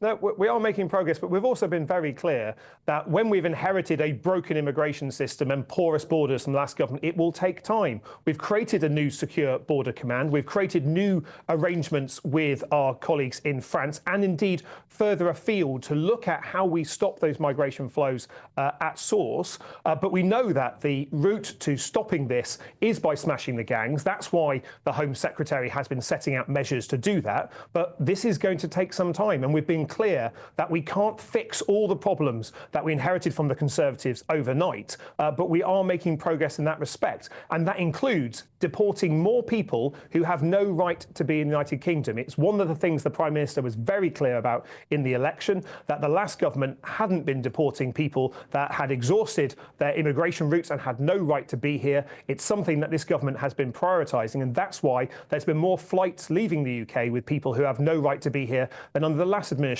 for the same period. And that's the right thing for us to do, because Britain is a welcoming country, but we should also make sure that we are only accepting those people who have a proper right to be here. And for me as a defence minister, one of the groups that I know that we should be supporting is those people from Afghanistan that supported our troops over 20 years. That's the type of people that we are supporting, but we're also being clear that we are strengthening our borders and we're tightening legislation and deporting those people who have no right to be here. He is the Minister for Armed Forces. He is Luke Pollard. Mr. Pollard, thank you for your time this morning. We've got to leave it there. Thank you. Thank you. Thank you. Do stay with us. Still to come, we'll be going through the papers with David Wooding and Michael Simmons. But first, if you're in search of some winter sun, here's the forecast for some of the top European holiday destinations. Dinner under the stars tonight? That reminds me of our travel insurance. You mean all clear skies? All Clear Travel Insurance sponsors GB News Travel Destinations forecast. The very unsettled weather across the eastern parts of the Mediterranean will continue for a little while yet, particularly across parts of Greece, Turkey, into Italy as well. There will be some further heavy, thundery rain to come with some more issues as a result. A bit drier further west, though, actually across much of Spain. A dry picture as we go through Thursday, but there is a band of rain out in the Atlantic, and that could spread towards Madeira as we go towards the end of the week. Otherwise, west is best when it comes to the sunshine. All Clear Travel Insurance sponsors GB News Travel Destinations forecast. Hi, I'm Michelle Dewberry, and my show is your opportunity to cut through all the noise and dive in headfirst to some robust debates. Ideas clash. Situation, isn't it? Because the failure is you're deliberately avoiding my point. Nothing's held back, And if you think this is the end of it, wait for more. and we do not shy away from the difficult stuff. Sometimes I want to shake people and say, if only you understood. So join me on Jubes and Co weeknights at 6 p.m. only on GB News, Britain's news channel. I'm Michael Portillo. This is GB News, Britain's news channel. Good afternoon, Britain. Weekdays from midday. SpaceX latest Starship exploded over the Caribbean Sea. I was wondering where it'd gone. Yeah, debris could be seen falling back to Earth moments after the Starship launched down from Boca Chica, Texas. The rocket, of course, was unmanned. This was the 8th test flight, and it was only meant to be in the air for an hour. But, importantly, the booster for this rocket was caught with those Mechazilla chopsticks in an impressive display, the 3rd time that's happened. Those Mechazilla chopsticks. This is Elon Musk's spaceship, isn't it? Tell. Starship, sorry. Yeah. Planetary scientist Andy Lound could tell us more about this. Andy, so was this a disaster, or is this just a little obstacle to success? Yeah, good morning. Par for the course, really. This is what kind of, good afternoon, par for the course as these things go on. The whole point of the tests, he's going to do 25 tests this year alone. And the interesting thing about this is you actually see the staging of it, where you've got the first stage, the booster, and then the second section, which is the ginormous rocket, which actually lifts off. The first stage, they seem to have got that cinched now, how it works quite well, coming back and landing in the chopsticks, absolutely breathtaking. The second stage, the Starship, was actually the new version of it, which they're testing out completely. And unfortunately, the first testing, the last test failed, and that was due to, it looks like, some frequency issues, which caused a frequency to go too high, which caused damage to the piping, which led to a fuel leak and a fire, which led to destruction. They made a lot of modifications, which led to test 8. And unfortunately, though, it has failed again. So they need to have a look at exactly what the issues are which are causing these failures. GB News, the People's Channel.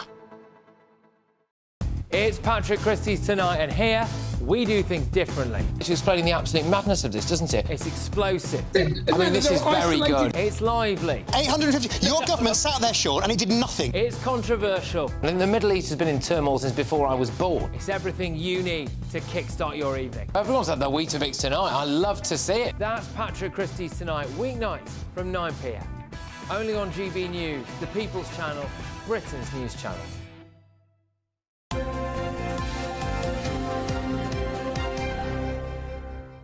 We've got Michael Simmons. Michael is the economics editor at The Spectator, and David Wooding, well, he's been everything everywhere, so he has formerly editor of the Sunday Express. Very good at what you do. The only exception I have with you is the team you support. But anyway, the league title is going to be yours. It's going to be a Liverpool title. We've still got work to do. Now, tell me, David, Michael, before we spoke to the government minister, was talking about the effect that net zero may have on fish and chip shops, and the fact that they're gas-powered, are they? They're mostly gas-powered. Yeah, and they want them to be electrically powered. But you've got a story in the Telegraph, David, about healthy eating in young people and why it is so important.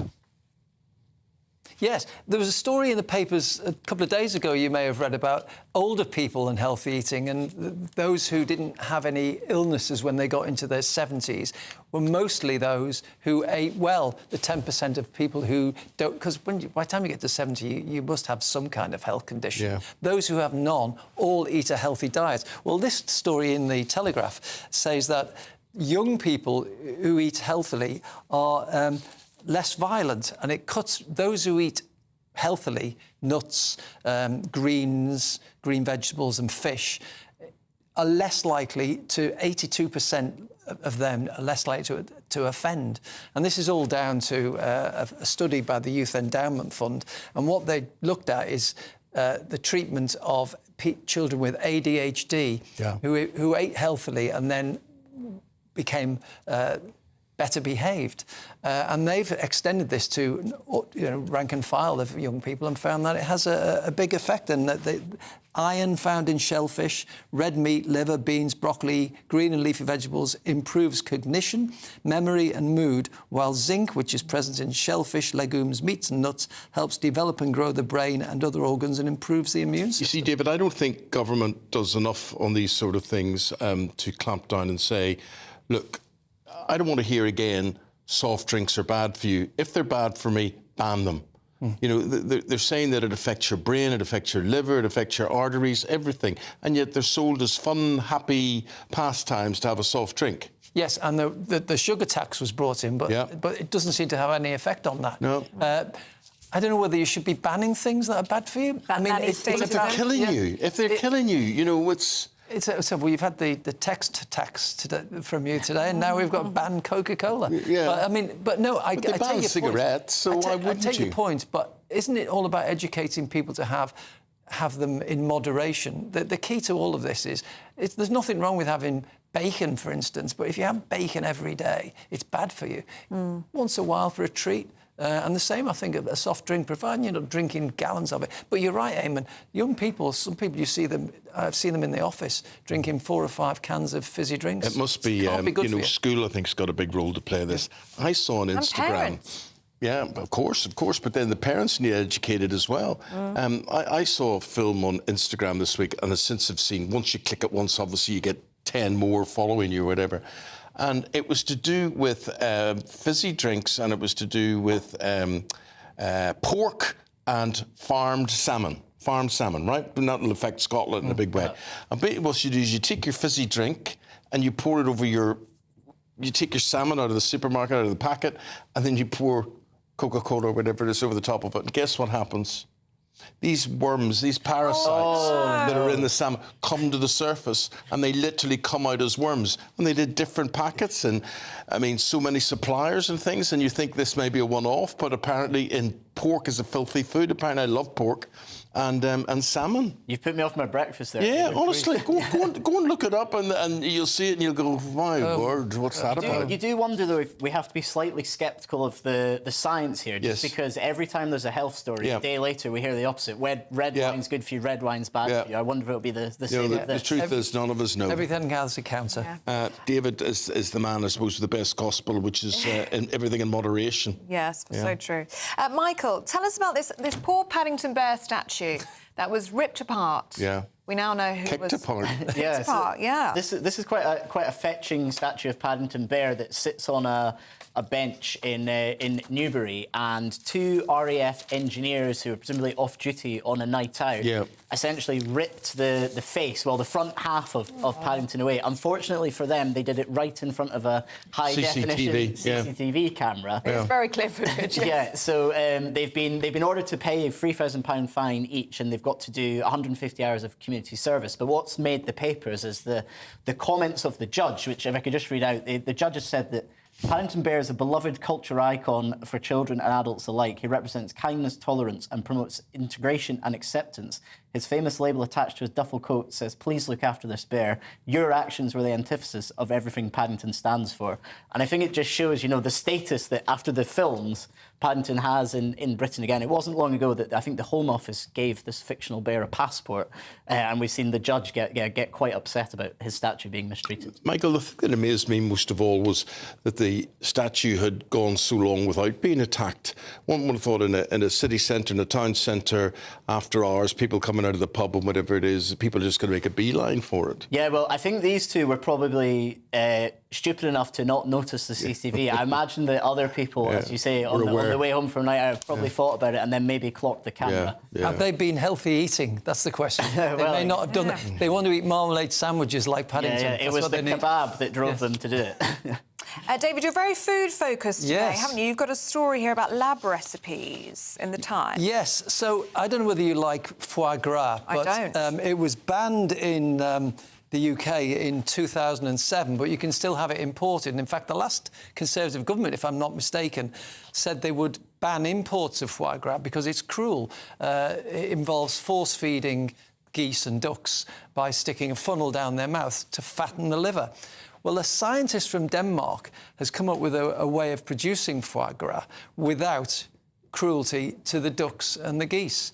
And what this is complicated, but what he's found is using the lipase enzymes that help break down and digest fat from the birds to create foie gras. When he injected this into a standard liver, he found that it acutely recreated the smell, the texture and the feel and the taste of foie gras, which is those who've tried it will know it's a very rich and it makes great pate. So it would allow those who eat meat to enjoy foie gras with a clear conscience that they're not causing any additional cruelty to the geese and the ducks. I'm sure it's not going to be long before we are eating more and more lab food, that it's just synthetically grown, and that's it. Yeah, I think if it tastes nice, though, then I'm prepared to eat it. Yeah. Would you be tempted, David?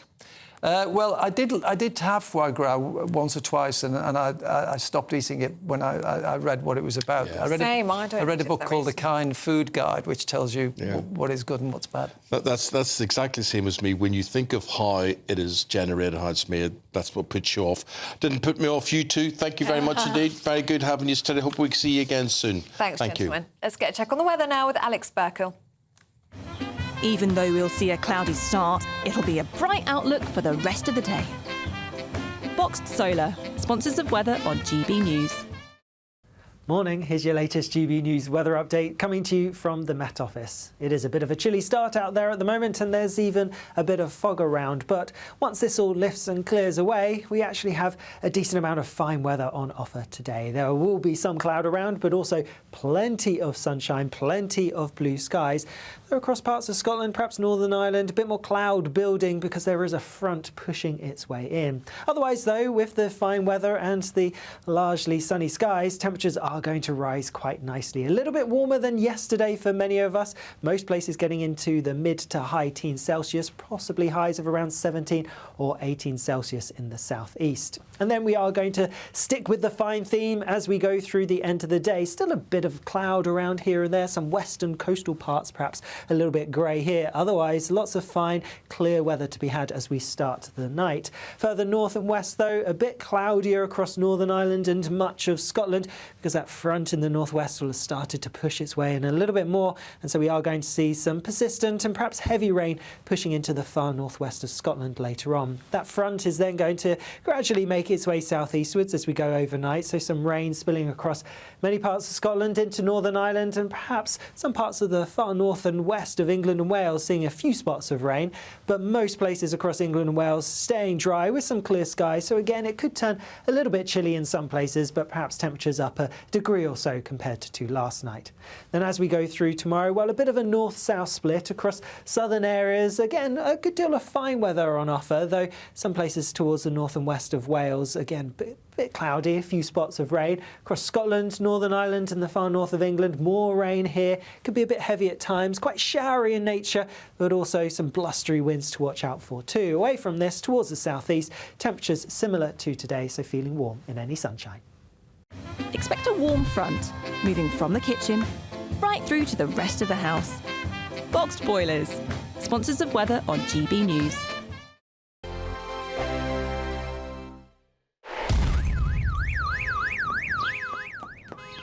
Crash Law 24 sponsors GB News Traffic and Travel Report. The latest GB News Travel. Good morning, I'm Russell Holding. On the M876 in Falkirk, the northbound exit to the southbound M9 at junction 8 at the Hill of Kinnaird is partly blocked by an accident. There are delays towards there from junction 2 at Larbert. In Greater Manchester, the A573 is closed between Golborne and Newton Le Willows after a lorry hit a railway bridge and overturned. In Essex, the A12's blocked northbound by an accident just before junction 19 near Chelmsford, causing queues. In Surrey, the A3 is closed each way through the Hindhead Tunnel where overnight roadworks overran. And in Cornwall, the A30 is partly blocked by an accident northeast of Penzance between Crowlus and Tregarthen, causing queues.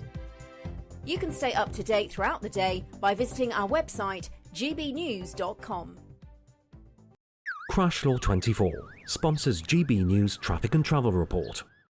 There's just 2 weeks left to see how you could be a spring winner, as we have an incredible £17,777 in tax-free cash to be won. And if that wasn't enough, we'll also give you the latest Mulberry handbag and not 1, but 2 sought-after designer watches. Make sure you don't miss out, as lines close on the 4th of April. For another chance to win the lot, text cash to 63232. One entry costs £2 plus 1 standard network rate message, or text bonus to 63232. 5 entries cost £5 plus 1 standard network rate message. Go to gbnews.com/win. Entries start from just £2. Call 0903 681 3232. Calls cost £2 plus your network access charge, or post your name and number to GB12 PO Box 8690 Derby DE1 9TT. UK only. Entrants must be 18 or over. Lines close at 6 p.m. on the 4th of April. Please check the closing time if listening or watching on demand. Good luck. Hi, I'm Michelle Dewberry, and my show is your opportunity to cut through all the noise and dive in headfirst to some robust debates. Ideas clash. Situation, isn't it? Because the failure is... You're deliberately avoiding my point. Nothing's held back. And if you think this is the end of it, wait for more. And we do not shy away from the difficult stuff. Sometimes I want to shake people and say, if only you understood. So join me on Jubes & Co. weeknights at 6 p.m, only on GB News, Britain's news channel. Good Afternoon Britain isn't just about us. The wonderful thing about this programme is it's about everyone watching. It's an interactive programme. Well, there absolutely is something to see here, and we're going to be talking about it more. Whether it's breaking royal news, please bring us up to date, or indeed a particularly punchy speech in the House of Commons. Very, very curious. We bring it to you live, and then we bring you live reaction as well. That's Good Afternoon Britain, weekdays from midday. Only on GB News, the People's Channel, Britain's news channel.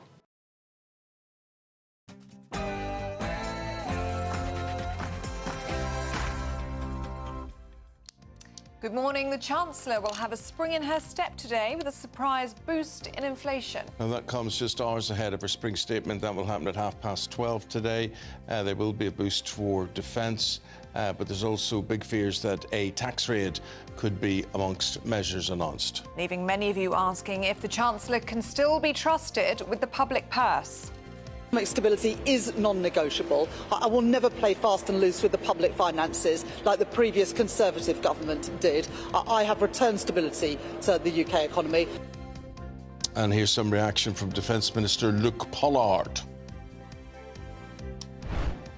Well, the fall in inflation is welcome, but we know we've still got a lot of work to do to get our public finances and the economy back on track. Well, we'll be live across the country all day, dissecting what the Chancellor's spring statement means for you and how it'll affect cost of living, disability benefits and much more. And just bringing you some breaking news on migrant crossings. A record 30,000 of them have arrived in Dover since Labour came into power, which is less than a year ago. 6,000 this year alone, as more boats, even more boats crossing today. Prince Harry leaves his AIDS prevention charity 20 years after setting it up in his late mother's honour. $1 Million Meghan, the Duchess admits she wants to create a business empire as she cozies up to some of the biggest names in Hollywood. I genuinely do not understand this at all whatsoever. Do you understand this? You're thinking, who's that? It's Gwyneth Paltrow. That's not Gwyneth Paltrow. That's the woman who's fostered over 100 children. She is a true community hero. We're delighted. We're going to get to sit down and talk to her in about 10 minutes' time. So look forward to that. She's even got that's her own statue.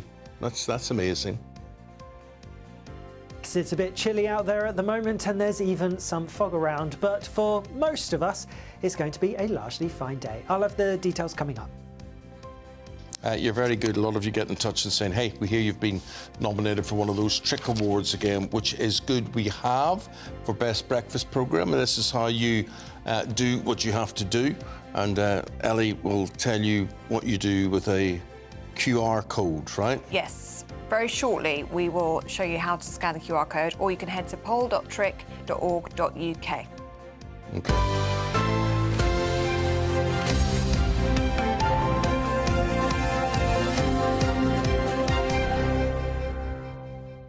also, as well as the breakfast news programme, Charlie Peters, our reporter, the man who's uncovered so much of this terrible people grooming scandal, these rapists that operate around the country. For his special investigations, he's up for an award, and we would all love to see him getting one for the amazing work he's done, the life-changing work that he's done as well. Yeah, absolutely. Restless reporting from Charlie Peters. And for The Breakfast Show, which is nominated for the third year in the row for Best News Programme, this is how you can vote for GB News Breakfast's Best News Programme. You can scan that QR code or head to poll-tric.org.uk. And thank you very much if you choose to do so, because it is a public vote. It's one of the only awards that is a public vote, and that's why it means the world to us. Thank you very much. 3.5 hours to go before the Chancellor is on her feet talking about her spring statement. She said to us even more welfare cuts, it's feared, after being told that initial reforms don't go far enough. Defence spending, however, is set to get a boost. Stepping up our defence capability to keep our country safe and secure, because a strong economy depends on strong defence. And strong reporting. We're live across the country covering all aspects of the statement. And let's start with our political correspondent, Catherine Forster, on this one. Catherine. Yes, good morning. Well, good news for defence, an extra couple of billion, but a gloomy outlook elsewhere. We're expecting something like £15 billion worth of spending cuts, and also further cuts to the welfare budget. That £5 billion that was announced last week, the Office for Budget Responsibility thinks it's not going to save as much money as that, so there's likely to be more cuts announced today. The Chancellor speaking at 12:30. She's going to say the world has changed with Donald Trump, the situation in Ukraine, of course, and Donald Trump's threat of tariffs.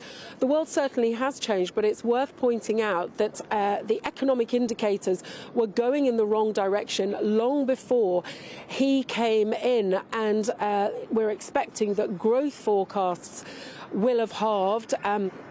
So a gloomy outlook. OK, Catherine Forster there for us in Westminster. Thank you very much. Let's cross over now to GB News reporter Sophie Repo, who's in Merseyside for us this morning. Morning to you, Sophie. Morning to you both. Well, amid all the conversations about interest rates, inflation and economy, the word on the street here today will be all about disability benefits, and that's after the proposed cuts made by Liz Kendall, the Work and Pension Secretary, earlier this month, saying that they're likely going to cut around 1.2 million people's benefits. Now, of all 317 local authorities in England, here in Knowsley is the second most deprived. They've got a population of around 152,000 people, of which around 13,000 receive the personal independence payment. That's around 1 in 11 people here receiving that payment. So if they were to be cut alongside the disability living allowance, many people here today will be concerned about how they're expected to cope if that were to be cut and they find themselves unable to work due to a health condition. We spoke to one local resident earlier who told us exactly how he feels if his personal independence payment were to be cut as a result of the spring statement. And do you think if it were to be cut, do you think you'd be able to cope? What would you do? I wouldn't be able to live on a pension. The pension's not much once you keep on paying your bills, and then if there's no PIP, you don't pay for your necessities, accessories you need. You'd have to struggle. I would struggle. Because I've got not just I'm not just an amputee, I've got a broken neck. And so how would you cope if you were to lose that? You wouldn't cope? I'd have to end up borrowing off people, and then when it comes to pension, then give it all back, and then I wouldn't have any money to live on. This fella, Starmer, and his gang don't belong in there. Conservatives never done that. Well, unfortunately, Leslie is just one of many people here in Knowsley who will be looking ahead to the spring statement this afternoon with much fear, thinking about how they will cope in the future. They'll perhaps find themselves here at Citizens Advice trying to find out how exactly they'll be able to cope in the future. OK, Sophie Reaper there for us in Merseyside. Thank you very much. Let's head over now to Adam Cherry, who's at Westfield in East Sussex. Now, how are small businesses feeling there, Adam? Morning, guys. Yeah, it's going to be a long day, so I've gone to the pub already. I'm at the New Inn in Westfield. I'm joined by the landlord, Paddy Edwards. Paddy, thank you very much for joining us today. First of all, simple question, how's business for you? It's not the best in the world at the moment. The sales have declined and it's getting harder and harder every year now. Yeah. Just to your left, or rather over your right shoulder, we've got a sign here that says, important announcement. Hi everyone, from April the 1st, some of our prices will be increasing. This is due to our main suppliers putting their prices up, increases to national insurance, huge increases to insurance and utilities. So in the next week or so, things are going to get a lot tougher very quickly, right? So national insurance is a big issue for you and your staff. National insurance is a big thing for me. I mean, we've had to look at it, a business side of it, and unfortunately staff have had to go, and we're not replacing them. Yeah. We can't afford to replace them because the national insurance is going to hurt, and there's lots of other bills coming in as well. How many staff have you lost and not replaced in the last year or so? We did have 26 on our book and we're down to 16 now. So you've lost 10? 10 staff have gone. In a year? In less than a year. That's unbelievable. And actually, we were just talking a little bit off air about some of the other bills that you've got. Guys, when you see this at home, this is the council tax bill? It's the business rates bill, Business rates bill, excuse me, the business rates bill. So that's gone from £300 to £800 as of April, right? That's a huge increase. Like we see the direct debit there, £800 a month.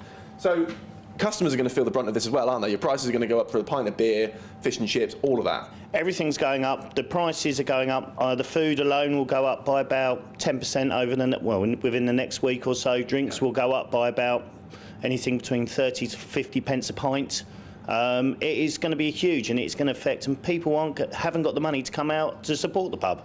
And we're a local community pub, which provides a lot for the village, and if the pub goes, it'll be the downfall for Westfield. Paddy, thank you very much for joining us. Best of luck with your business. That's all right. Guys, we're going to be in Westfield all day talking to small business owners to find out how today's announcements are going to affect them, so stay tuned. OK, you're in Westfield. Emily Carver is out in the open, and you're with farmers in Northumberland. Emily, good morning. I am, yes. I'm back in the beautiful English countryside today in Northumberland at Bainbridge Farm. And with me is Simon Bainbridge, who owns and runs the farm here. Simon, thank you very much for allowing us onto your land. Ahead of the spring statement today, what's your top concern? I think there's a lot of concerns. I think farmers, I think we're almost feeling in a perfect storm.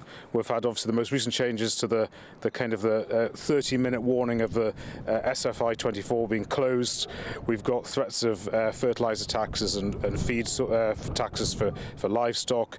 We've got the changes to BPR and APR. APR. And the IHT. Remind us what those are. So and the inheritance tax changes.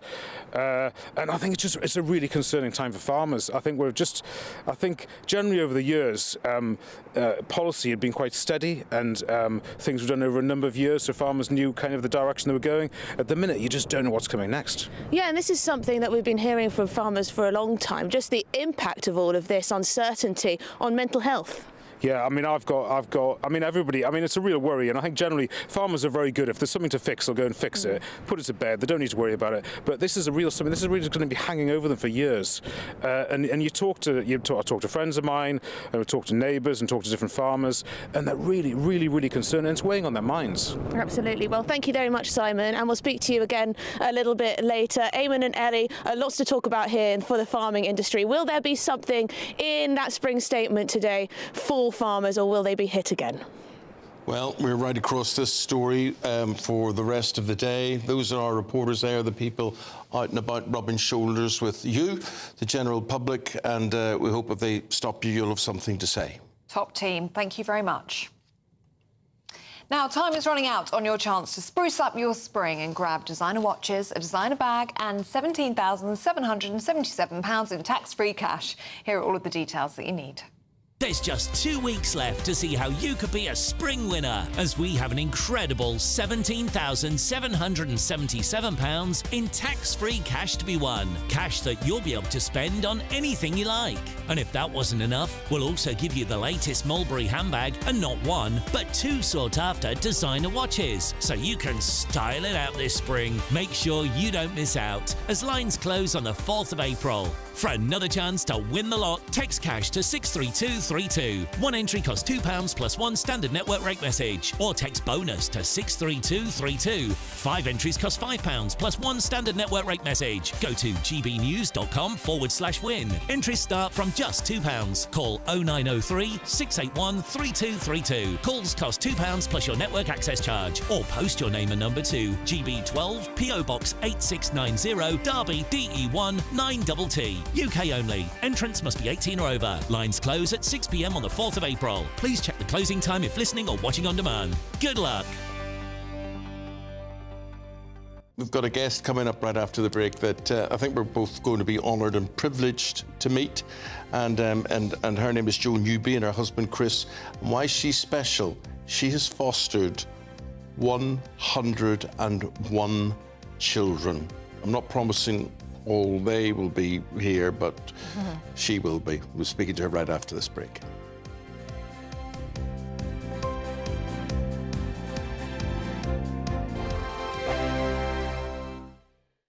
Hi, I'm Michelle Dewberry, and my show is your opportunity to cut through all the noise and dive in headfirst to some robust debates. Ideas clash. Situation, isn't it? Because the failure is you're deliberately avoiding my point. Nothing's held back. And if you think this is the end of it, wait for more. And we do not shy away from the difficult stuff. Sometimes I want to shake people and say, if only you understood. So join me on Jubes and Co weeknights at 6 p.m, only on GB News, Britain's news channel. Exciting news. Every Friday, my Patrick Christie's Tonight Show is going to have a twist to it. We're welcoming some special guests. You. That's right, on Fridays I'm going to be doing my show in front of a live studio audience, because this show is about you and what you have to say. It's going to be the same big debates, same big topics, same big opinions, but every Friday night at 9 p.m. you are invited to come on down to Patrick Christie's Tonight to be a part of the action. Only on GB News, the People's Channel, Britain's news channel. Join me, Camilla Tominey, for a frank and honest discussion with those in power that cuts through the spin and gets to the heart of the issues shaping our nation. You haven't confirmed that you want to stand as leader, but you haven't ruled it out either. This report basically says that he's not fit to stand trial. Is he indecisive? Incompetent? I deliver the dose of reality Westminster needs. That's the Camilla Tominey Show at 9:30 every Sunday on GB News, the People's Channel, Britain's news channel. Good Afternoon Britain isn't just about us. The wonderful thing about this programme is it's about everyone watching. It's an interactive programme. Well, there absolutely is something to see here, and we're going to be talking about it more. Whether it's breaking royal news, please bring us up to date, or indeed a particularly punchy speech in the House of Commons. Very, very curious. We bring it to you live, and then we bring you live reaction as well. That's Good Afternoon Britain, weekdays from midday. Only on GB News, the People's Channel, Britain's news channel. If you want your news to be straight talking... This is the nightmare for the Conservatives again. Down to earth. It's not just Nottingham where this is happening, is it? And most importantly, honest. Hard-working, middle-class taxpayers, they'll get their book thrown at them. Then catch me, Martin Daubney, Monday to Friday, 3 till 6 p.m. on GB News, Britain's news channel. I'm Christopher Hope. From pop stars to politicians, I'll interview anybody in a pub who's got a political opinion. Join me every Friday on Spotify, Apple Podcasts, YouTube or gbnews.com, or wherever you get your podcasts. This is GB News, the People's Channel. In the GB Newsroom, we bring you the news as it happens. With our team of dedicated journalists across the UK, we're ready to keep you up to date with what's happening every half an hour, every single day. Bulletins here on GB News, the People's Channel, Britain's news channel.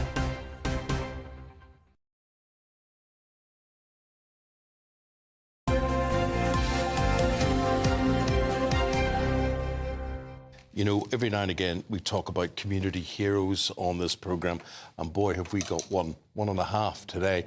Jo Newby. Jo's from Hull, and tell everybody what she's done. Well, she has fostered more than 100 children, 101 children. More than 100 means 101. Yeah, that's what it is. with her husband, Chris, supporting each and every one of those children through their childhood and beyond. So who have we got? We've got Joe and Chris, or we just got Joe? Let's see. Just you, Joe. You're taking all the credit, all the glory in this. Joe, I have to say, more than anything else in the world, when it comes to people I admire, it's people who foster, and I put that above adopting because there can be a self-interest in adopting and whatever, but I look at you, I know you have adopted as well, but what you've done, I see it as a very selfless thing, fostering. Do you see it, or how do you see it, or why do you do it? I don't really see it as selfish, really, because I think that we get something out of it too. Everybody, well, not everyone, but I have this inherent need to nurture and to give love. So an endless stream of young people coming into my home that need nurture and love is meeting a need for me as well, really. So no, I don't see it as selfish at all. Joe, when did you get started with fostering? So James, my birth child, was coming up to his teenage years, and I really wasn't ready to not be a full-time mum anymore. And we had a conversation about, should we extend our family? And then that conversation led to, there were so many children in the world who needed homes, and we had a home to give. Yeah. So let's foster for a few years. And we had a kind of 5-year plan that as volunteer foster carers, after 5 years, the local authority would have invested financially in training us, etc. And that in 5 years, we would have paid that back by the service we'd provided. And we've actually never had that conversation about stopping. There was a brief chat about when we got to 100, that maybe that was the time. And actually, it was our eldest adopted child, Casper, who said, no, we're carrying on, we're carrying on. You look far too young and able-bodied to stop that. But listen, Joe, now, so there's you and there's Chris. Now, you talked about you've other children off your own, have you? Yes, we've got our birth child, James, is 34.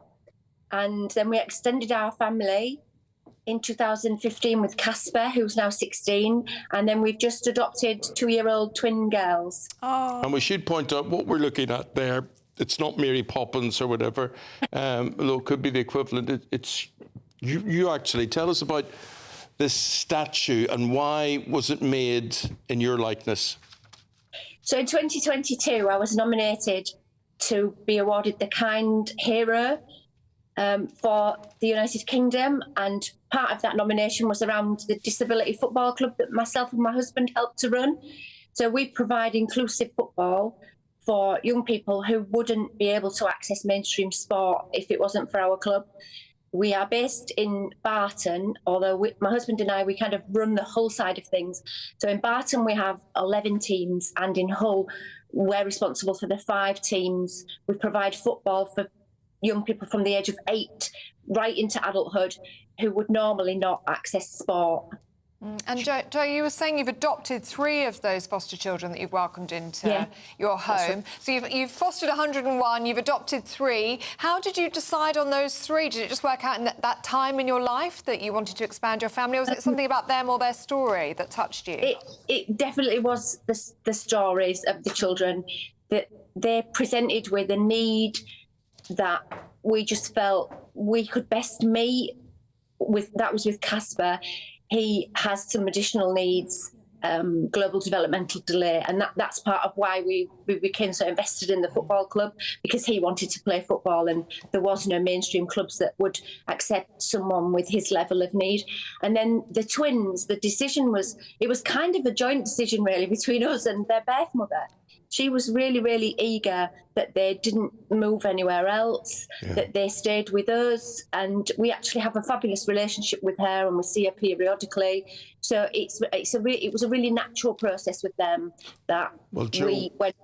Yeah, you are a community hero. You are. We're just running out of time. We've got to cut across you. But I reckon when I do this programme in the morning, the stories that hurt me most are the ones that bring harm to children, whether it's knife crime or whether it's murder, whether it's abuse or whatever it is.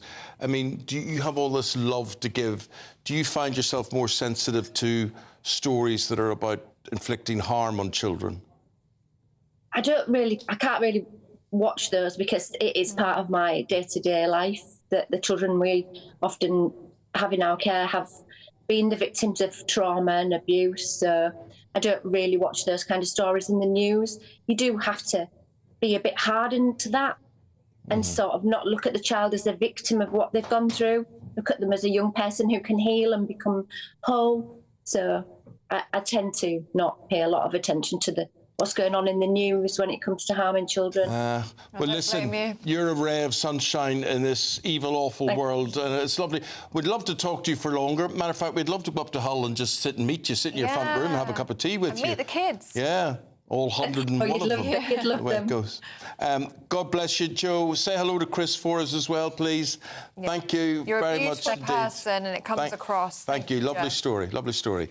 Here with a few stories. I expect they're not all going to be lovely. Andrew and Bev. And we say goodbye to you and hello to you. Goodbye from us.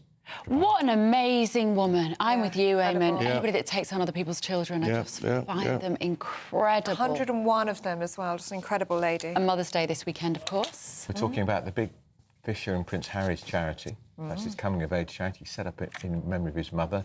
Also, we're talking to the MP and some victims of crime. We've set up a group because they say victims of crime are always neglected and overlooked in favour of the perpetrator. Really important. What else are we talking about this morning? Well, obviously, we've got our reporters all around the country. We are building up to the spring statement. It isn't a budget. Except it is, really.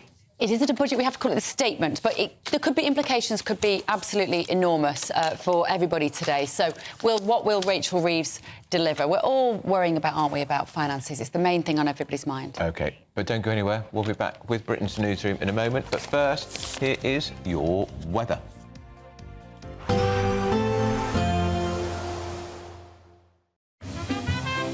Heavy showers first thing will be followed by a warm, cosy day. Boxed boilers, sponsors of weather on GB News. Morning, here's your latest GB News weather update coming to you from the Met Office. It is a bit of a chilly start out there at the moment and there's even a bit of fog around, but once this all lifts and clears away, we actually have a decent amount of fine weather on offer today. There will be some cloud around, but also plenty of sunshine, plenty of blue skies. Though across parts of Scotland, perhaps Northern Ireland, a bit more cloud building because there is a front pushing its way in. Otherwise, though, with the fine weather and the largely sunny skies, temperatures are going to rise quite nicely. A little bit warmer than yesterday for many of us. Most places getting into the mid